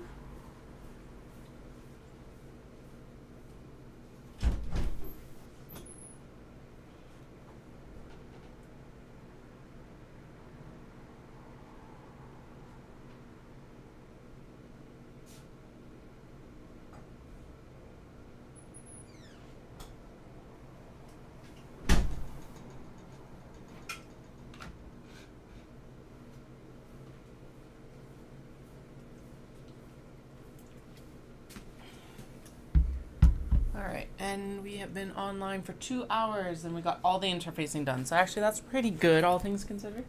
I think there's like 30 pouches here. Now, like I said, we know the efficiencies that we need to do next time, and that is awesome. Always a learning experience. It would be nice if I didn't have to have these learning experiences when I want these for a show on the weekend. But you know, that's on me too. I could have been sewing, well, no, actually. Like I could have been sewing earlier than this. Not really. I don't think I was mentally ready to be back at the sewing machine until Monday. At least the whole, like, I am back before a month has been out. Because last year, the recovery after Knit City, Vancouver was intense. Holy. It did take me like a full month to get back to even thinking about sewing, to be honest. So, all right, so what we have to do is we have to mark one piece of the exterior, and then we need to trim it. So what I'm going to do is I'm going to take this right here and this right here, and then we're going to take the ruler and we're going to draw a line across. This ruler is apparently not long enough. Yay. Boo. I thought it was. Well, it's close enough. Good enough. And then I think what we're going to do is we're going to layer like 4. I think 4 is a number that this set of scissors can cut right now. Oh, I guess it would help if I actually have the line. The one that's been like marked on top. Oops. Okay, 1, 2, 3. Okay, and then 1, 2, 1, 2, and then we'll do the black one. So we got the paper airplanes, the purple and the black. Paper airplanes. Oh, the pink, the purple, and the black. There's actually 2 blacks, so actually, yeah, whatever. Purple and black. And we're gonna line this up mostly by ear tip, I think is probably the easiest way. And then we'll just cut it straight across, hopefully. That ear tip is folded down, partially adhered. There we go, there we go. There we go, there we go. Doom to doom, doom to doom. Good enough. Alright.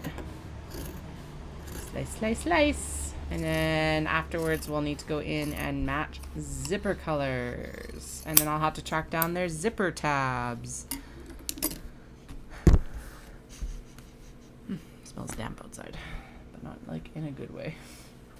Okay, white, pink, white, pink, pink, white, another purple, because there was 2 purples as well. And actually we're going to line it up this direction because these ones are trimmed down and it does make it easier to see the edges. And then we're going to do the red because the red is here. Okay, there we go, there we go. Okay, and the red.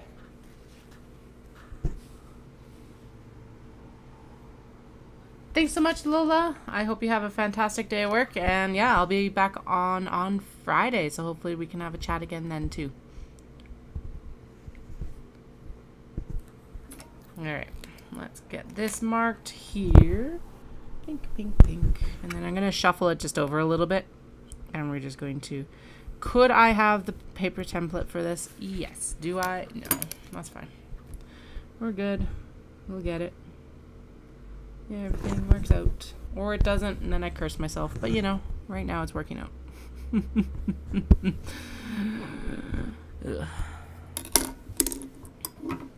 Okay, I'm wondering if I should actually do this and then go for a walk down to the gym. And I could go for a pre-lunch walk. No, I should go for a walk after lunch. But I could go to the gym, do my workout, and then come back and do lunch with Dallas and them. Because we're going to go for our walk together. And he's already been to the gym. So I don't know. One of those options would probably work well. Okay, right. There's 2 pinks. So there's another pink. There's fans and cuddle puddle and itty bitty black kitties. And the other black version probably is good. Okay.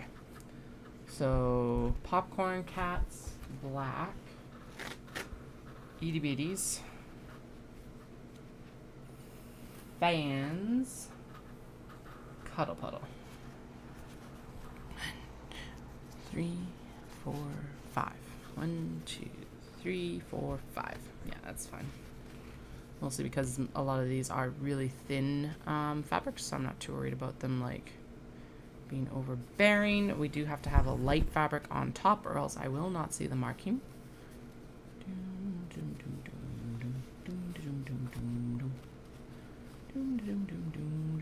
That totally moved when I tried to get it done.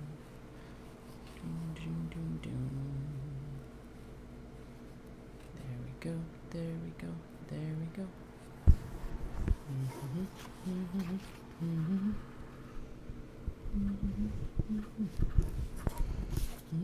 Oh, I know what I could do. So we put this like this, lined up with like the ears, and then I put the ruler underneath. Maybe. It might just be easier to do the side markings like I was doing. Nope, that actually works. And then I'm gonna shimmy this up a little bit. Yeah, there we go. Shimmy it up a little bit. Just right there. There we go.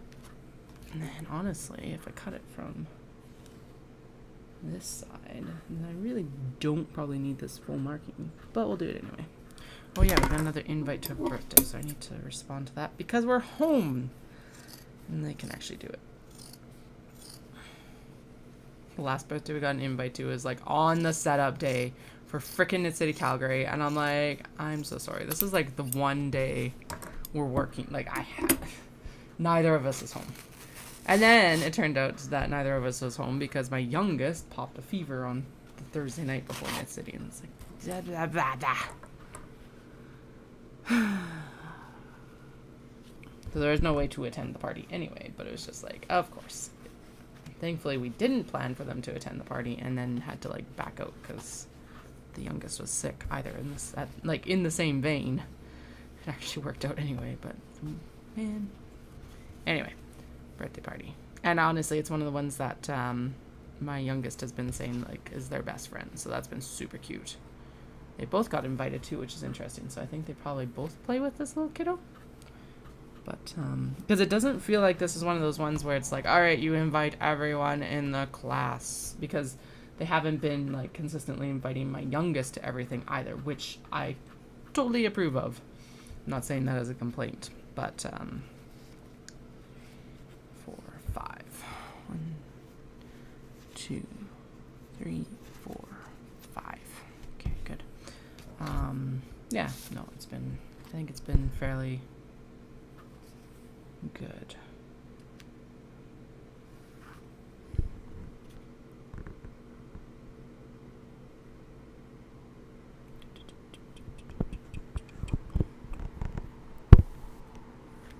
We already have plans afoot for what we'll do for birthdays next year, because my eldest was very disappointed that they didn't have a birthday party. Or anything happening like directly on their birthday. I did take them to the zoo, but yeah, they were super sad about it. I'm like, oh, I'm so sorry. So this year, I think what we'll do is we'll have the like kiddo birthday on the weekend prior to the birthday, because eldest's birthday falls in like the middle of the week. So we'll have the kiddo birthday prior to the actual birthday day.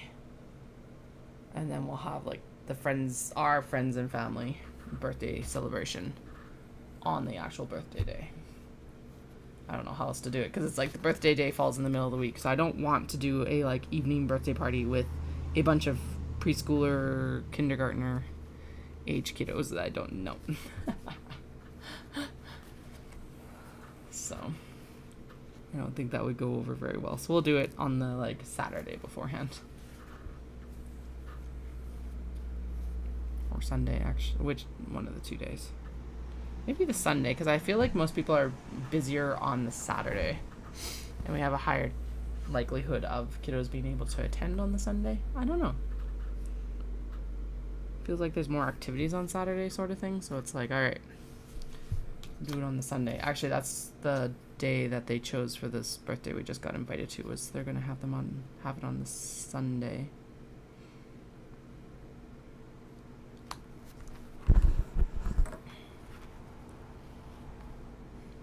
And then next year, if they're still hanging out, the eldest can go to this other little kid's birthday that they got invited to in August that we couldn't do because of Knit City / Child Fever.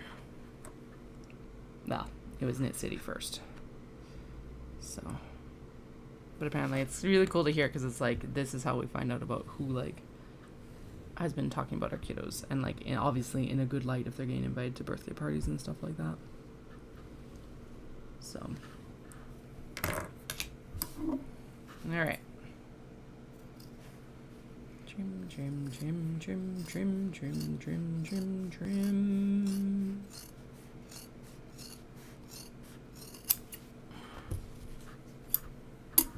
I'm really ready for a nap. I shouldn't be, because we've been sleeping really good. But I am. Ugh, okay. Get it together, Katie. You only got 2 prep days for this. Well, 3, I guess, but like 2 at this point, because I had Monday. That's not very many prep days. Like I said, this is not like I'm not going to do a killer, like, or yeah, like I'm not going to die for these shows. But my goodness, I should have left myself a little bit more prep time. Whoops. Oh well, that's okay. We will deal. Okay. These 2 can go underneath, and then we'll mark the sweater cats on top, and then we'll go in and we're going to do the zipper tabs. Zipper tabs. Doom, doom, doom. Okay. Doom, doom, doom. By the way, if you're looking to sew this cat pouch yourself, the pattern is from Warm Hearted Designs on Etsy. It's called the Cat Coin Pouch. Yeah.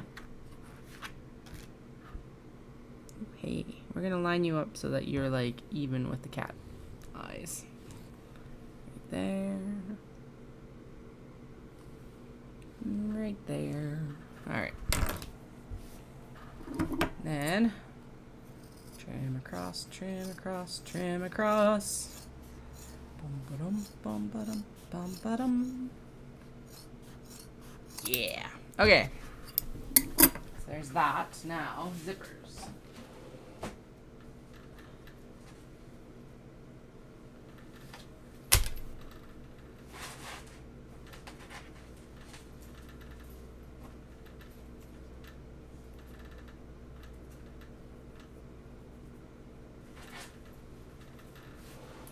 And if you're like, Katie, didn't you say that you just bought a bunch of zippers and then you went into your drawer and you grabbed a bunch of other zippers instead? Yeah, but I didn't have some of these colors. And actually, I don't have any navy or black in that drawer, or brown. Or at least not enough that like it's worth pulling out right now. So we're just going to deal with this spaghetti monster for a moment, because they're going to basically just explode. She's like, do you want a bag? And I'm like, no, I'll shove them in my purse. And then she's like, I can get you an elastic. I'm like, that would be useful. Okay, let's just make sure that these are actually the right. They're supposed to be 7-inch. I did a finger measurement yesterday and it was fine. But oh yeah, we're good. Okay. Okay, now we're gonna go down. I guess I do need to cut up on all that like 1/2-inch polypropylene too, but we'll do that in a minute. We're gonna do.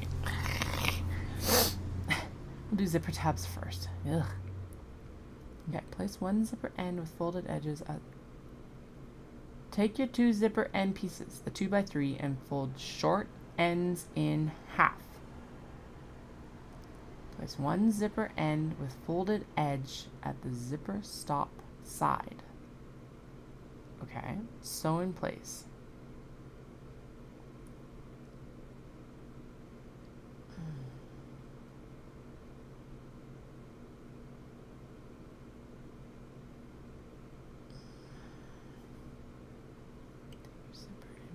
And fold shorter ends in half, press. Okay.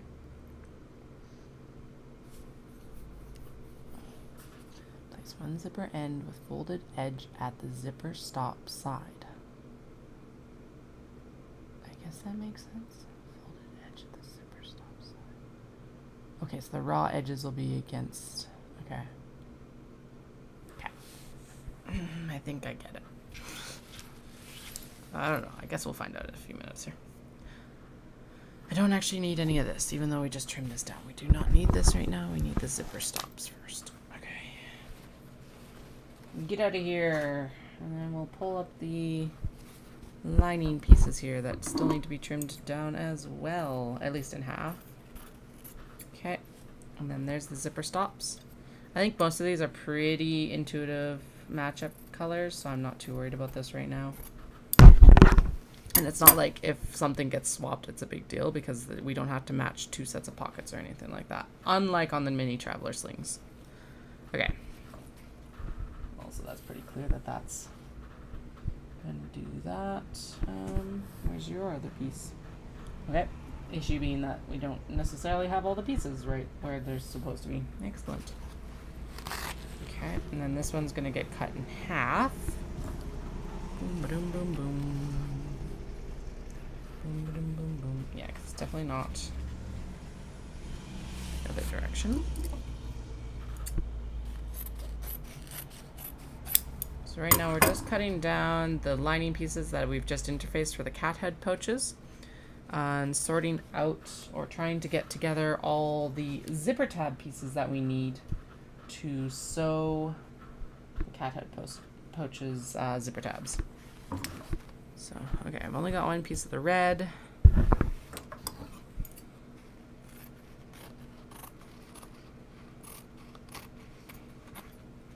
Pretty sure that I saw both pieces of the red cat. But you know what? We'll find out in a minute, I guess.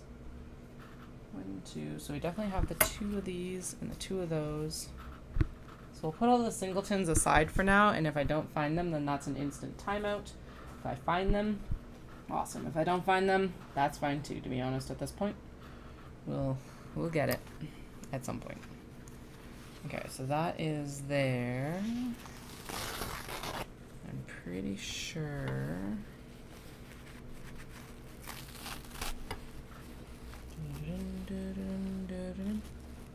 Try not to tear the interfacing. Some of these are really grumpy. Grumpy pants. Grumpy pants. I would be cranky too, but you know, that's fine. Okay, I don't actually need the marking tool anymore. Just gonna do this.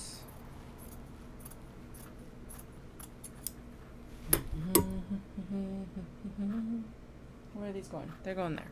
So that was for them, and then these ones here are ready. Man, there is a lot of trimming down for this right now. All right. Remember that that's one of the like pinch points is like this section of it. That's fine. Just gotta remember it.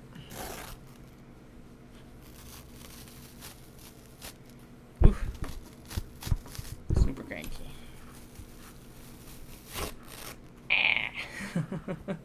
Sorry, that was probably absolutely terrible through the mic. Whoops. Little piece of fluff sticking to me. Get out of here. Okay.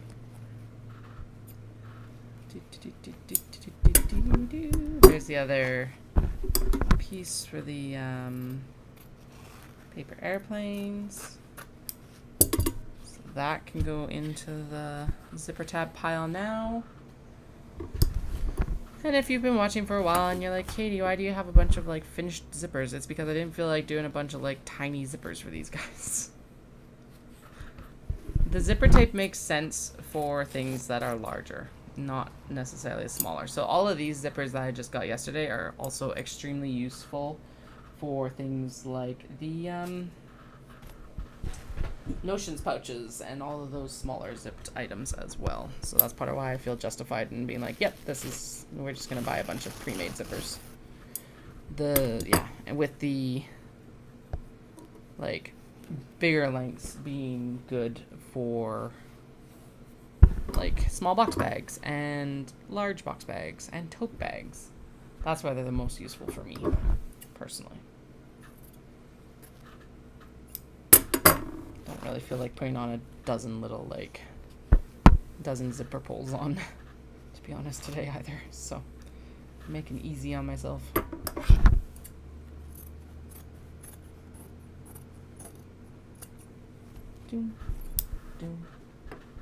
Alright, here's the last of them. So let's see what we have here to like get made up. Alright, so we got a bunch of the confetti. So basically we're using up a bunch of the lining pieces, we're using up scraps, we're using up like just all these smaller cuts that kind of end up floating around, whether it's lining or exteriors. Okay, so I'm pretty sure that, oh yeah, there's the koi on the other side here. Like I'm sure there's a second piece for the koi. Just hadn't found it yet. There we go. By the way, if you're super curious about what happened or who was at Knit City Calgary, I do have a full tour of the show floor. I did it as a live by the seat of my pants on the Sunday. I will be more organized next time I'm at an event, hopefully. I'm hoping for at least Fibre Shindig. I don't have any like plans arranged for this weekend, although I should have. I wonder if Tara would come down and chill at the table for a couple hours. Anyway, but I will be doing it at big events like Knit City Calgary, and I'll try and do it at like Shindig in October, and I don't know what else, but we'll try and figure it out. Let me know what you would like to see tours of, because that will also help me like figure it out, sort of thing. The funny thing is I did keep running into one woman, I swear, like a half dozen times, so I was finally like, all right, we've seen you enough, you should introduce yourself. I'm so sorry. We were both laughing about it because it was just like to the point of like ridiculousness, because we must have just been moving through the hall at like a comparable speed and like interest rate, I guess. I don't know, like not that way, but like just like at a comparable speed and everything like that. It was just kind of hilarious and ridiculous.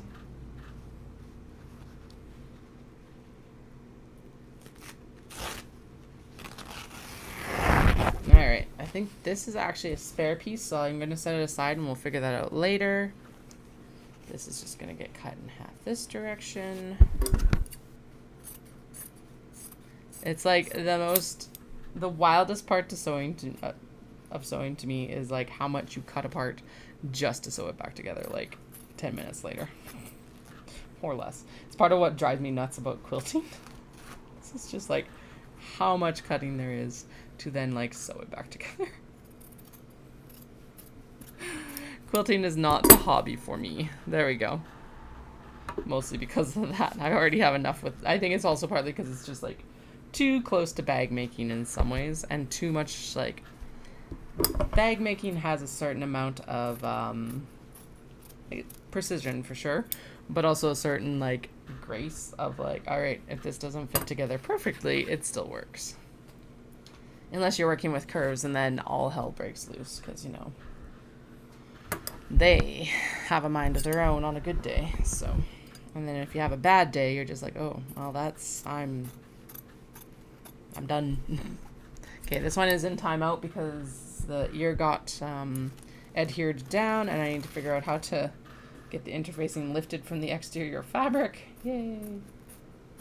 And there's the other piece for the purple cats. So that's good. Come on. Thank you.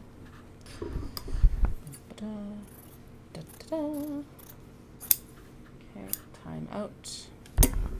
Both purple cat pieces. I figured that they were there, but I didn't want to put them into the pile until I had, like, guaranteed that I had them. And then these are all navy.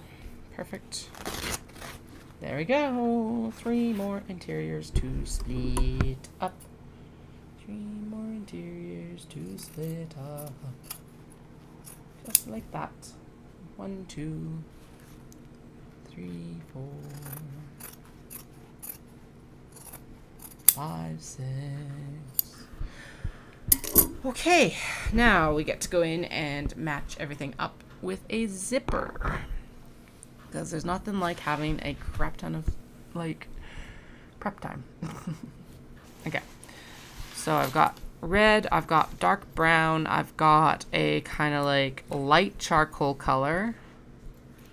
I have navy, I have sand, and I've got black. That's the one that I grabbed the most of. I basically cleared them out of black because I was like, well, whatever, I'm sure they've got more in the back. I've got bright pink, and I've got these off-white colors. One's more of like a... this is probably closer to ivory, I would say, and this is closer to a yellow off-white. Alright, let's begin. And I did grab some white, which is good, because the first off the bat is we need a white for this airplane cat. Okay. Done. And then let's do black for Sweet's Party, because it's got black lace. Now I've got all these stacked in front of me, so that what I can do is I can just do if there's something where I'm debating the colors, I can slam them together and just see, but basically it's the sample pile, I guess, would be the best description. We're going to do pink for the black cat, but where it's like this, where it's like clearly that is the decision and that is the only correct decision, whatever, not a big deal. Okay, I think with the umbrella cat, we will do... Should we do navy? So this is the case here. Navy or dark gray? I think the dark gray actually looks better. Fishing cats, we're going to do navy. The little tuxedo cats with the red. We could do red. Or we could do black. Let's do red for that one, because that looks very smooth and dapper. I'm going to do red for the sweater cats because there's a lot of red tones in those cats there. And I've done the sweater cat, the larger bags with red before, and it looks really good. We're going to do black for the little popcorn cats because we don't have a bubblegum pink.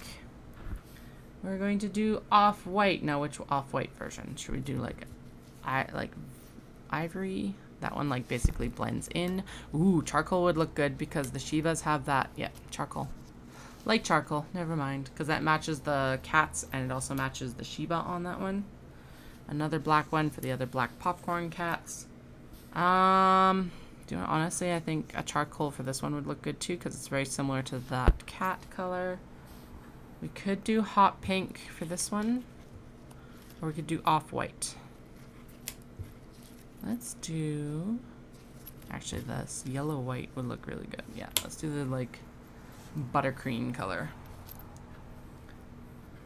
Hot pink or black?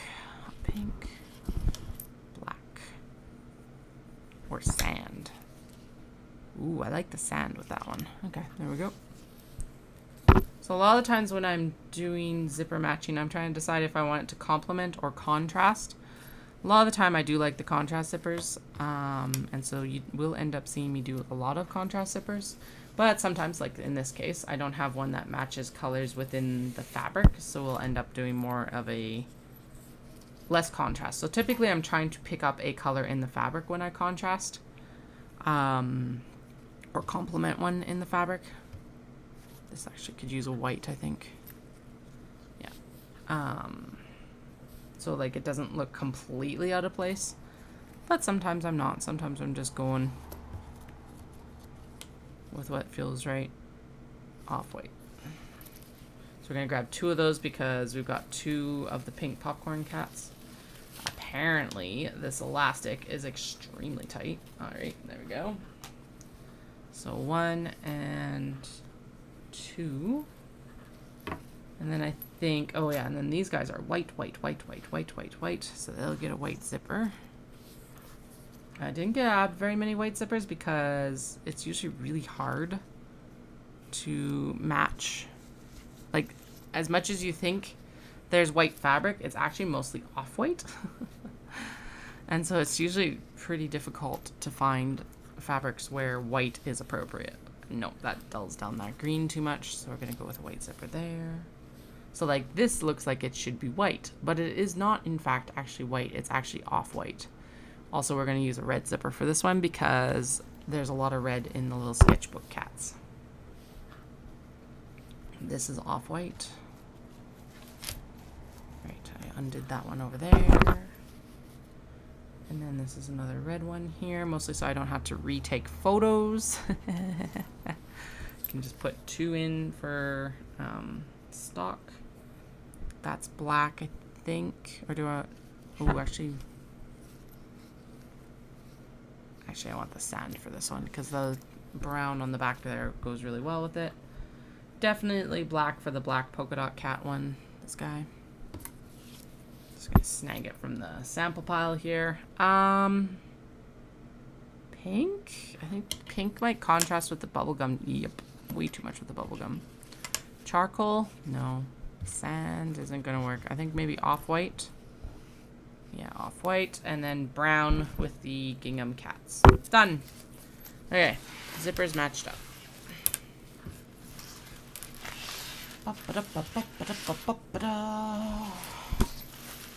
Great mittfuls here, and we'll put them back in the drawer.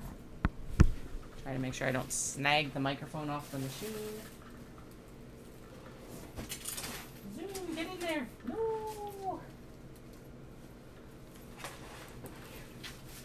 Zippers falling everywhere. Everywhere. Okay. Oh, man. What time is it? 20 to 11.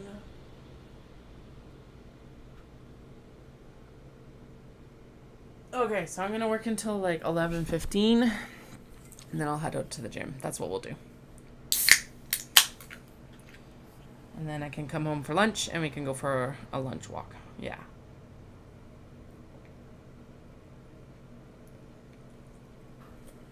I'm trying to fit as much of this as I can in while the kids are at school, because then I can hang out with them tonight when they're home.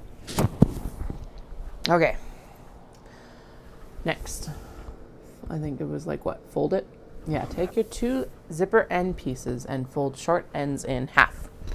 Okay. So I think what we're going to do. Oh, right, I actually do have more light down here. Yay, more light. Look at that. That helps so much.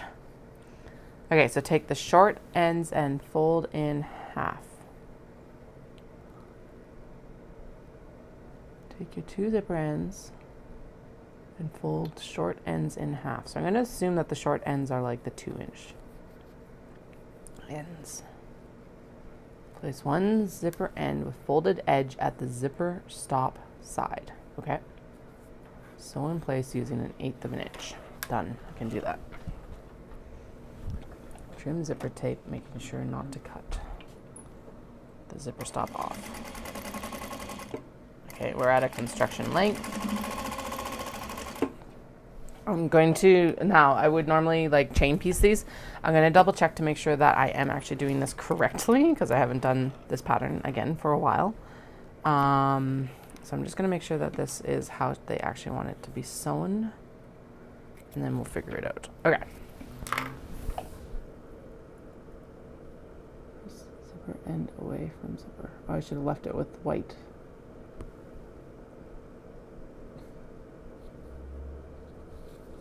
Okay, so trim the zipper while leaving the zipper stop there, fold over and tops. I love how they like do not cut the zipper stop, but you definitely, oh, you can do a, okay. I'm going to cheat this. Normally I would do a dark top stitching on this, but we're going to do a white top stitching on this because we're not swapping threads right now. Okay. All right, so this is extremely close to that zipper stop, so we're just going to go really nice and slow and hope to high heaven. Yeah, there we go. Okay, good. Phew! That I don't hit that zipper stop, which I did not. Yay! That was terrifying. Okay, so that's one side done, and actually the white top stitching looks fine. There we go. Ends trimmed. End trimmed. Okay, good. Okay, and then this is back to construction length. So we will not be doing it this way. We're just going to production just sew all of it, and then we'll production top stitch all of it. But, yeah. Measure in 1 inch. Cut remainder of tab off. What? Measure in 1 inch. Press zipper end away from zipper. Okay, yeah.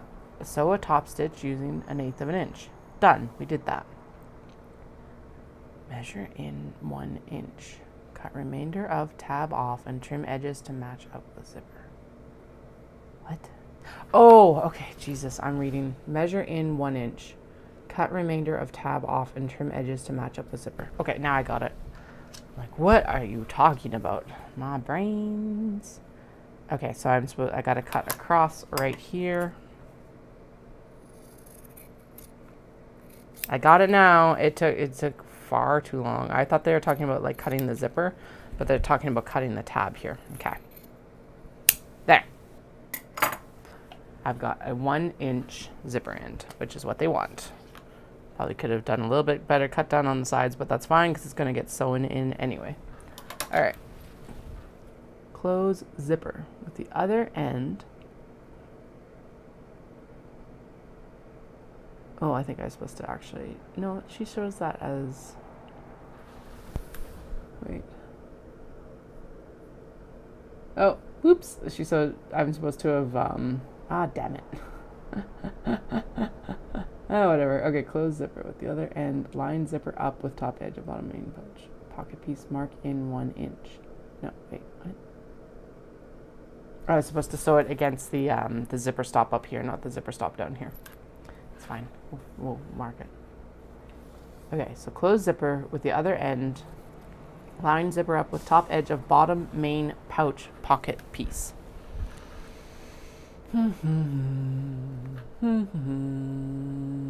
There it is. Okay. I can do that. Okay. Close zipper with the other end. Line zipper up with top edge of bottom main pouch. Mark in. Sew tabs as you did the other end. Make sure to trim extra zipper and sew a top stitch again. Okay. Sew tabs as you did the other end.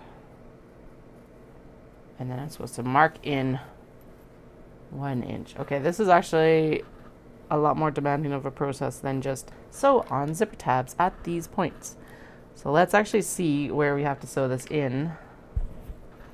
And then I think what I'll do is I will actually go in and we will try and mark these down before I continue sewing so that we can just like sew it. Okay, mark 1 inch in. Done.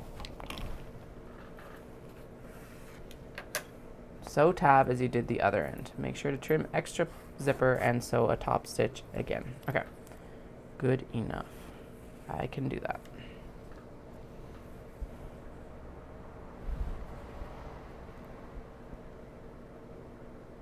Right?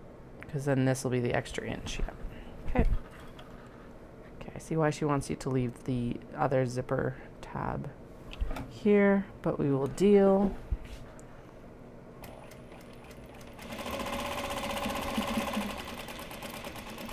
Okay. should be that way, and then we'll cut. I'm going to leave this zipper for a second so that I make sure that we are the correct length right now, because if I go in to sew this in right now, we're good, right? Yes, once we do the trim down, we're good. Okay. So do the trim down here, like that. Flip it, and this is supposed to be top stitched. Good. Don't have to worry about any metal stops on this side because they've been trimmed off now.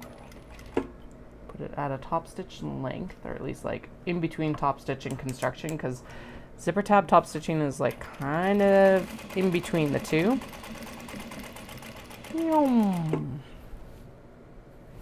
Okay. There we go. And then we're going to trim it down to 1 inch and the same width as the... Let's trim it down the width-wise first, because I think that will benefit from having extra fabric here. And honestly, having some extra length is not going to be the end of the world. I can always trim it down once it's sewn in. Are we good? We're good. Thank goodness. Okay.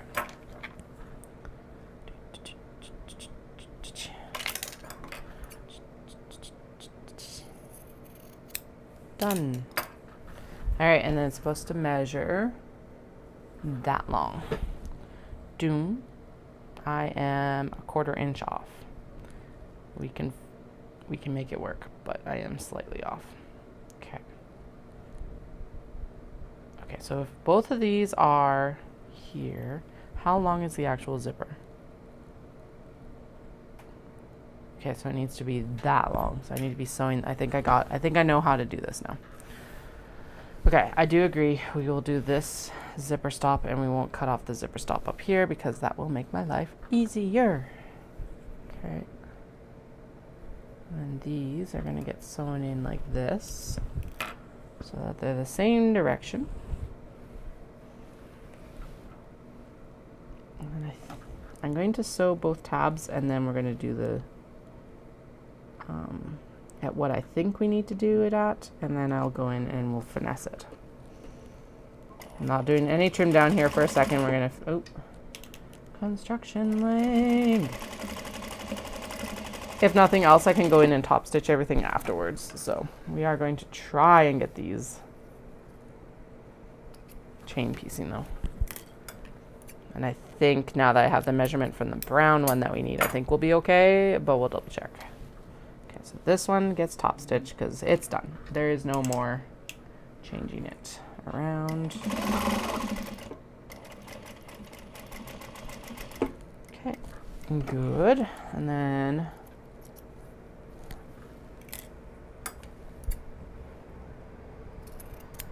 like how I like back stitch at the front and end, like I'm not just gonna chop it off. Okay, we're going to leave the excess too, because honestly, again, it's going to be one of those situations where it's like, it'll be fine. Okay, so we're going to go here, and then we're going to pop it at that line right here. I'm going to scoot it just a tick, and then we're going to pop this here. I 100% put that the wrong way, I think. Okay, so that's got to, oh, I know how to do this a little bit easier. Okay. Just mark the damn zipper, Katie. Mark the zipper. Okay, there to there. And then we're going to put the mark on the outside of my thumb. Again, just for safety, like safety amount. And then where's that at? That is, oh, I wasn't supposed to cut the zipper to stop off. Yeah, whatever. It can deal. I totally put these fans upside down. So they're both gonna go different directions. No one's gonna notice except for us, since I announced it on the live stream. Okay, there. I think if once this all gets folded, we'll be fine. Okay, so I'm not gonna top stitch it yet because we're gonna make sure that this actually fits the, okay.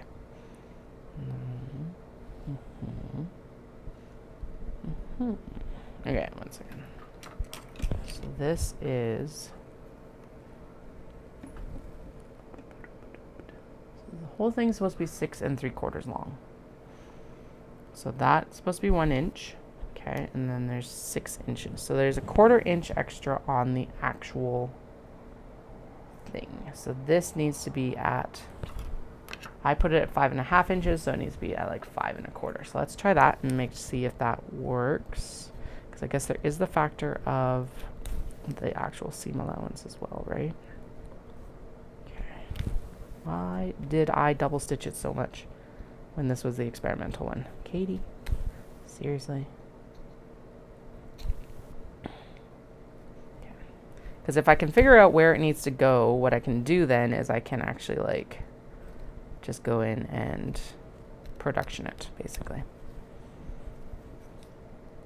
At minimum, we'll go in and we'll do the top ones, and then we'll do the sizing based on all the individual bottoms, but all the individual bottoms should be the same width, so that's the thing. So hopefully this works. In theory, this all works. Okay. So that should be there, and then this, wrong direction. So that is at the right location. So let's try this again. I am not back stitching it this time. We're just going to go straight across, and then if it works out, I will go in and we'll do another line of stitching this time, instead of having to like pick that all out again. Okay, off, good, fold over. So in between the 2 zipper tabs should be 4 3/4 inches. Let's see if we have 4 3/4 inches like we're supposed to. There we go. Sweet. And then this will be 1 inch up, and this will be 1 inch down, and we're all good. So we'll go in and we'll actually do this again. I don't know why I backstitched at the beginning and the end instead of just the middle. Again, it's just going to get trimmed off, but we'll deal with that in a minute. And then we'll trim this off now because that is easier. Oop. And then we're going to, instead of doing it first, we're going to now then check it afterwards. These are both different directions. Sorry. Okay. That is kind of funny though. Okay. Trim it up, trim it up, trim it up. Trim it up, trim it up, trim it up. There we go. And then 9. So 9, 5 3/4. Should be right there. 1 inch. Still a little bit large, but that's okay. So yeah, it'll still be it'll be fine. Alright, because I should trim this down to 1 inch. That's what I should do, and then that'll give us the proper measurement. The actual proper measurement. Doom doom doom doom doom. Doom doom doom doom doom. There we go.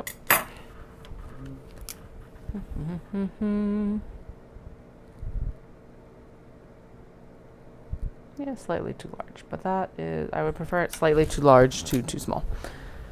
And then what I want is that, there it is. I'm like, where'd the stack of cat heads go?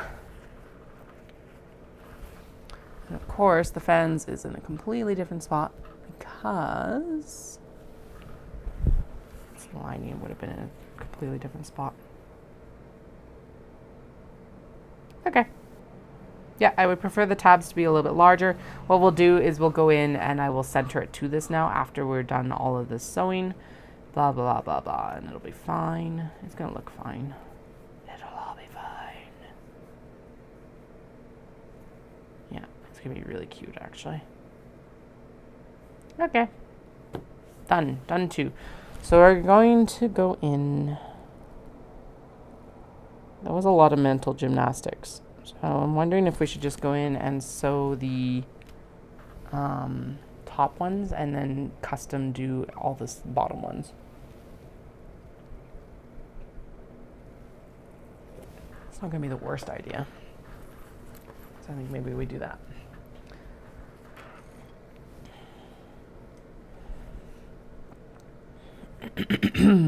So we'll go in and we'll do all of these ones like this.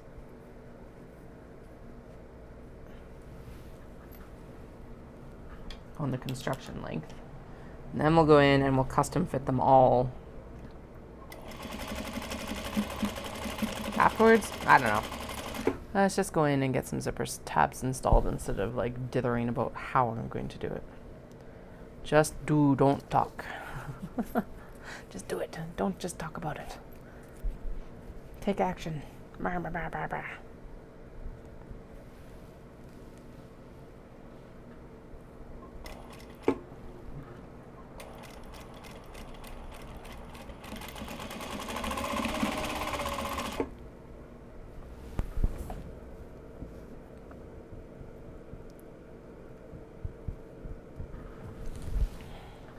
I'm sure there's some sort of formula to actually figure out like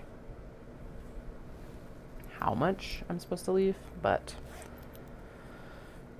my brain is not there right now. And I think they're supposed to go so that the zip.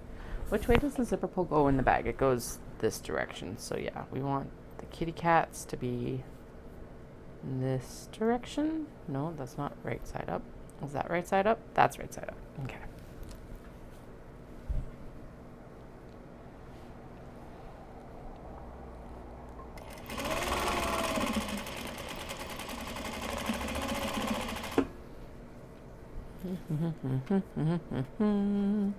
Okay, so it needs to be upside down to me to be right side up to the bag. Right.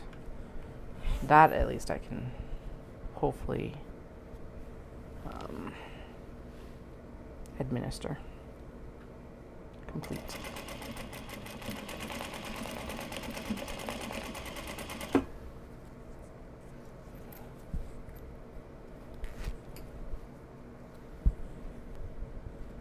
I did that one inside out.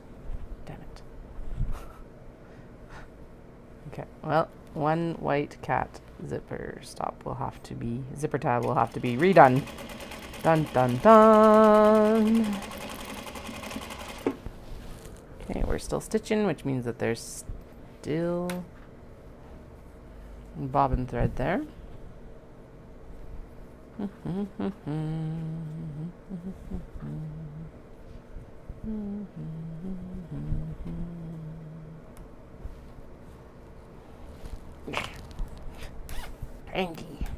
Cranky zip.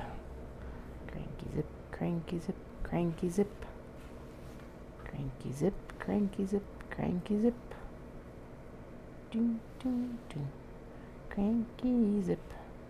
Cranky, cranky, cranky, cranky zip.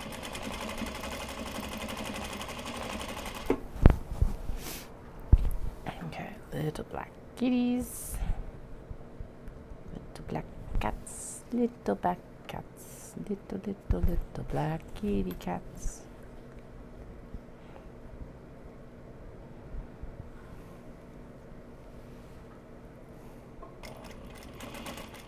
My goal, I think, today should be to try and get these cat head pouches done, and then on Friday, we'll try and get as many, actually, I should double check that I am staying up on Saturday, I guess. But then on Friday, I should go in, and we should do as many catnip kickers as we can. I think that would be the best option.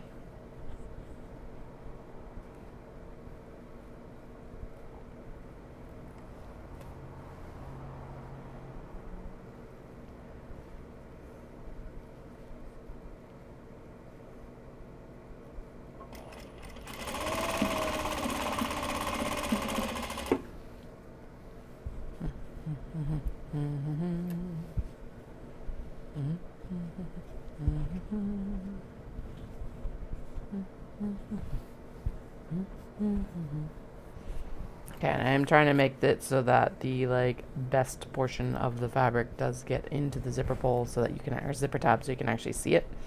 So this popcorn cat will be. Okay.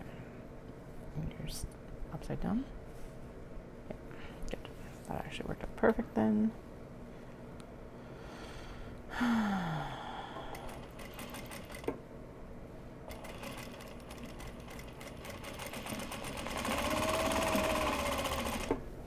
go.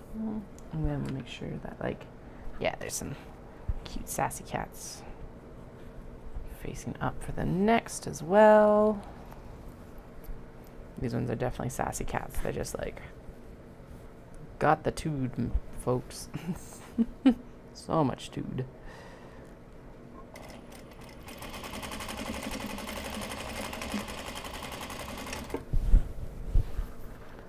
Alright. And if you would like to help direct my ramblings, please feel free. You can definitely ask any questions you would like in the chat. I'm happy to, like, have this monologue directed, more or less. Otherwise, or at least it'll send me off into a tangent that hopefully is, like, something that people want to listen to. So, there's always those factors, too. Right now, we're kind of in, like, a lull in between, like, obviously I'm prepping for Calgary Cat Festival. But again, for both Shindig and Cat Festival, it's not like I'm going to kill myself like I did for Knit City. Not that I actually killed myself for Knit City, but, like, the prep for it is far more intense than anything else I do throughout the year. So we're just kind of, I'm just kind of going along and chilling on this one, which is nice too. And we don't really have any big shows to kill ourselves on or kill me on until probably, I'm gonna actually say Fibre Festival, depending on if they do it again or not this year. They haven't posted any dates. I'm assuming they will. I need to actually email them as well. They did say that they're interested in a wholesale order, and it's kind of like, okay, do you want to do, like, ready to ship, or do you want me to make you bags? Because those are two very different timelines. So I guess we'll find out.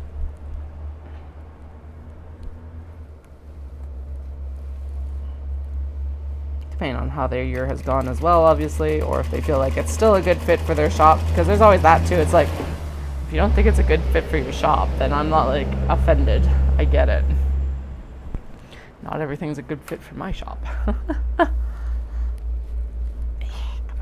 There we go.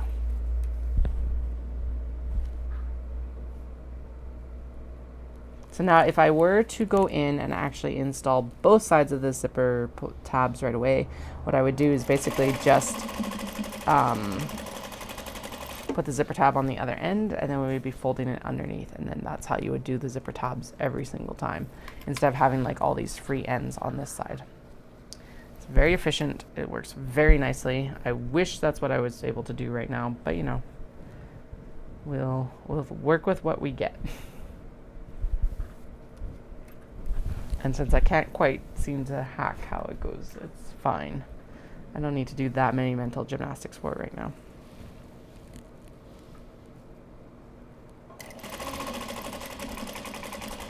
I should actually make sure that the eldest's gymnastics, like, workout gear is clean for tomorrow, because we're starting back to gymnastics tomorrow, which is super exciting. They're both, like, both the eldest and the youngest are super excited about it. The youngest, every time we go up the hill now, is like, that's the gymnastics place, pointing down to, like, the sports center that hosts it. The gymnastics, I think, or something right now. It's not gymnastics for sure. It's, like, some sort of, you can understand it if you hang out with them long enough, but, like, it does require some parental translation for anyone outside of, like, anyone who isn't hanging out with us that much. There, sorry. I was like, wait, I can zoom you in, like, one more step, and that is going to give you a lot better viewing process, or experience of what I'm doing.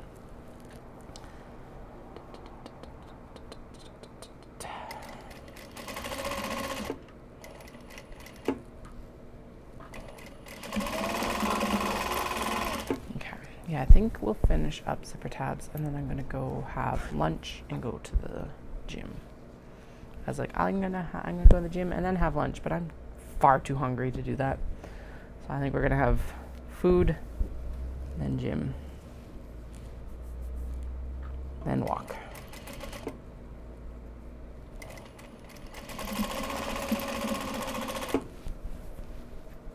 Sweater cats, sweater cats, sweater cats, sweater cats. And then I'll be back on in the afternoon at some point. I'm not 100% sure when yet. Depends on how long of a walk we take, to be honest. So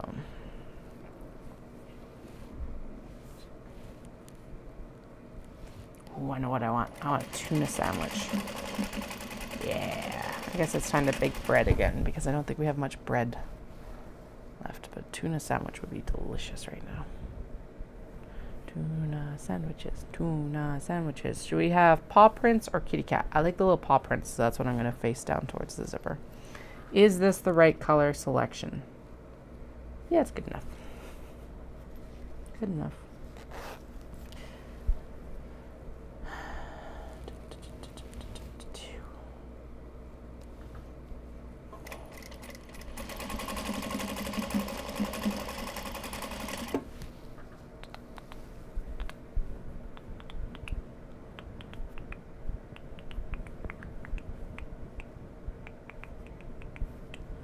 That's just, yeah, okay, whatever.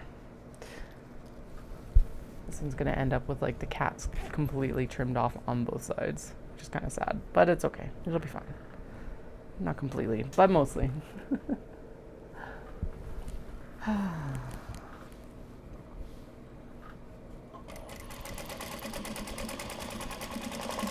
So if you've been around for the saga of the cotton webbing, I called back on Monday because they said that it was supposed to be in early September, and I was like, hey, do you have like this, like, do you have it in stock? Because I haven't gotten a call yet. He's like, oh yeah, we'll have more in stock in a month. And I'm like, oh, can you double check? Because like I've already been waiting for a month, and that will mean that I've been waiting for 2 months. And he was like, okay, let me go check again. He's like, yeah, I'll be here at the end of the week. I trust this information about as far as I can throw it, which is nowhere. So I found an alternate supplier. The issue being that like the supplier in Calgary has some of the cheapest cotton webbing I can find. So I did actually end up finding another supplier in, well, I think they're technically in Ontario, but they're shipping out of the States, which is kind of annoying because it means that it takes extra time. But I do have some on the way. And then so my goal is that it'll be like, okay, if I can get it in Calgary, we'll purchase from this like local supplier in Calgary. If they give me, like, if it's on back order at all, I am going to just go with this other supplier and put myself on back order with Calgary. Because I'm like, okay, it's free shipping from this other company if I'm over like $100, and like you get, it's like 2 rolls of cotton webbing to get over $100. It's not cheap, but it is like so much nicer for the traveler slings and stuff like that, that's why I've committed to using it. Anyway, sob story short, or not short, depending on how you want to chat about it. I have some more coming in. And I'm excited because I really do need it. Okay, it needs to be upside down to me so that it is the right way up on the pouch. Okay, there we go. Yeah, but I am glad that I found an alternate supplier. And it's like, when I say it's more expensive, it's like 20 cents difference per yard. So I'm like, I don't think I can get much better than that in the quantities that I need to, because it's like all the other ones that I looked at were like, well, yeah, you can get like 2 meters, 5 meters. And I'm like, that's not even going to last me like 2 bags worth, because it takes about 1.5 yards for each bag. So I'm like, well, that's useless. Okay, so this one's gonna have, they'll have Sweets Party on the front then. I'm like, I want the parfait on the front, but it'll have Sweets Party instead. That's fine. A little like Sweets Party sign. So yeah, so we got all the supplies coming right now. I did order more needles as well because we're like creeping up on the end of the needles. Or it was like just some random stuff. We've got enough thread for now, so I didn't order more thread. I probably should have, so that I didn't have to worry about it, but whatever. I'm just glad I found webbing that was like moderately comparable. Hopefully it's like a comparable quality too. This is the Wawak though, so I'm pretty sure it will be if it isn't better.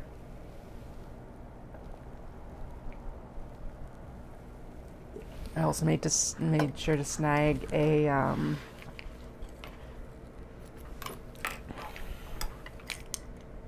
off-white as well, because that is what I will need for that like wedding kimono as well that I got gifted.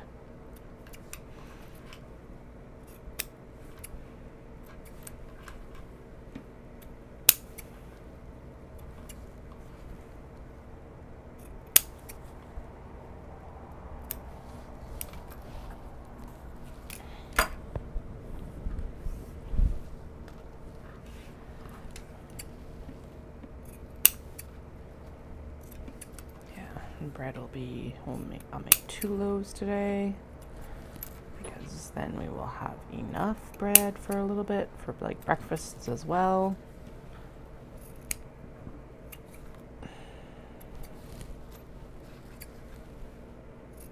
Because homemade bread is delicious.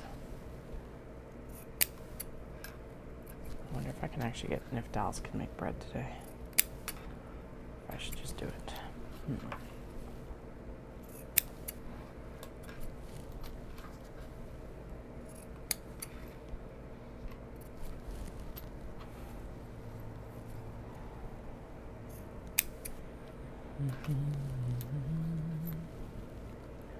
Alright, so we're trimming down the zipper here because the zipper tab is not going to fully cover. Well, I don't know, it just makes it tidier. I think that's the main thing, is that then you don't have this great big lump of zipper underneath the zipper tab. At least that's my understanding of it, or what I tell myself when I have to like prep all these zippers like this. All the little zipper tabs off. So we ran Canmore half on Sunday. I did not beat my previous time at Calgary, but I survived. It is such a hard course. It's like ridiculous. It had 300 meters elevation change. And it wasn't just a simple like, let's just climb out of the valley. No, it was like, go up, go down, go up, go down, go up these switchbacks, go down. And then, and the brutal part of it is it's like at the like 12K mark to like basically the 20K mark. So you're running like 8 kilometers of hills, practically. Maybe 7.5 kilometers of hills, but it's a lot of hill. And anyway, if I'd done that course last year, I would have died. And I came in just over 3 hours, like 3:02, just under 3:02. I think it's 3:01:51 or something like that. So I'm very pleased with that. Anyway, again, long story short, but what are you here for otherwise? My legs are still sore. I'm like sitting here like I just propped that like the leg up on my knee, and I'm like, oh, I can feel that.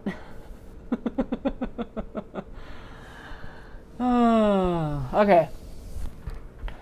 Press zipper end away from zipper and sew a top stitch using 1/8. Measure in 1 inch. Okay, we are not, are we?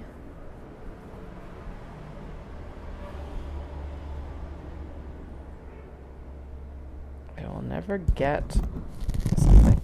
Okay, should I go in and top stitch these, or should we just like finger press them back and measure in? Actually, no, we should go in and top stitch these. Now, the next question is do I actually...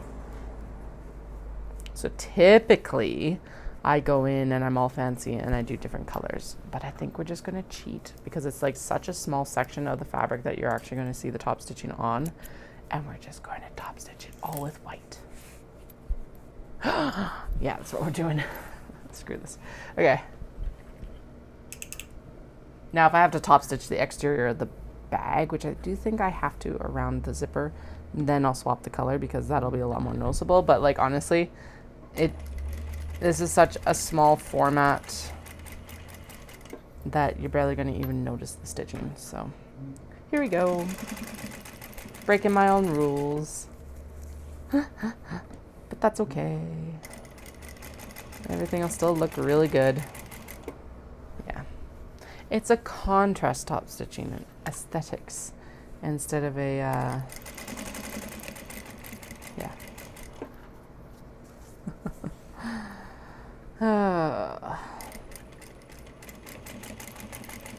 Okay. Let's get this done. So we'll do the top stitching on this side. Here's the one that I need to like pick out. Cool. I will do that. Thank you. It's like someone needs vaccinations in your... Oh, actually I should double check our vaccine eligibility for stuff. Our eldest needs their tetanus booster, so...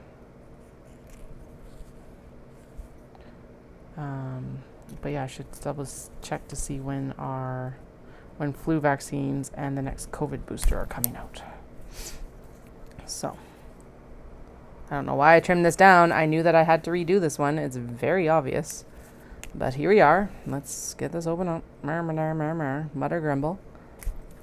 Anyway, I just got a text message just being like, hey, you should do this. And I'm like, yes, I knew I should do this, but it keeps slipping my mind too.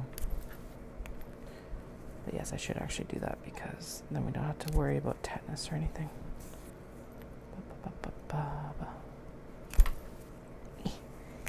There we go.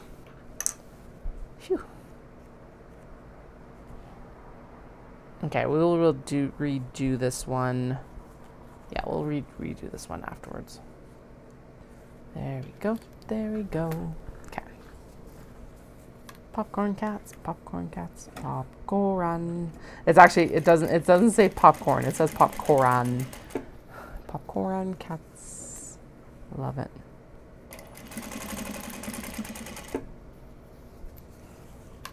Oh, I totally chopped that cat's head off in the seam.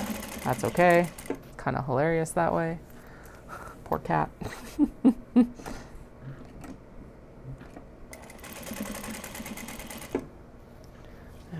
And then now the next question is what time is it again? 20 after 11. So yeah, we're going to top stitch this. I'm going to go have lunch, go to the gym, and then I will see you in the afternoon again. Oh, I totally put that in upside down. Oh well. But because I am hungry and ready to go work out. And the gym will be open so I can go get my fob. Ha ha ha. Because that is the whole point of this off season, is the cross training and getting strong. Go get swole. And being in a calorie deficit, which I did not achieve a couple days ago, but I did achieve yesterday, so that's good. And with enough that like if I had an inaccurate calorie count, this is not like... The whole idea is it's like, right, you burn more than you eat. And that is the thing. And of course, everything varies. So it's like, it's not perfect, but there was like enough wiggle room that if something that I entered wasn't perfect, I was still like in a deficit. So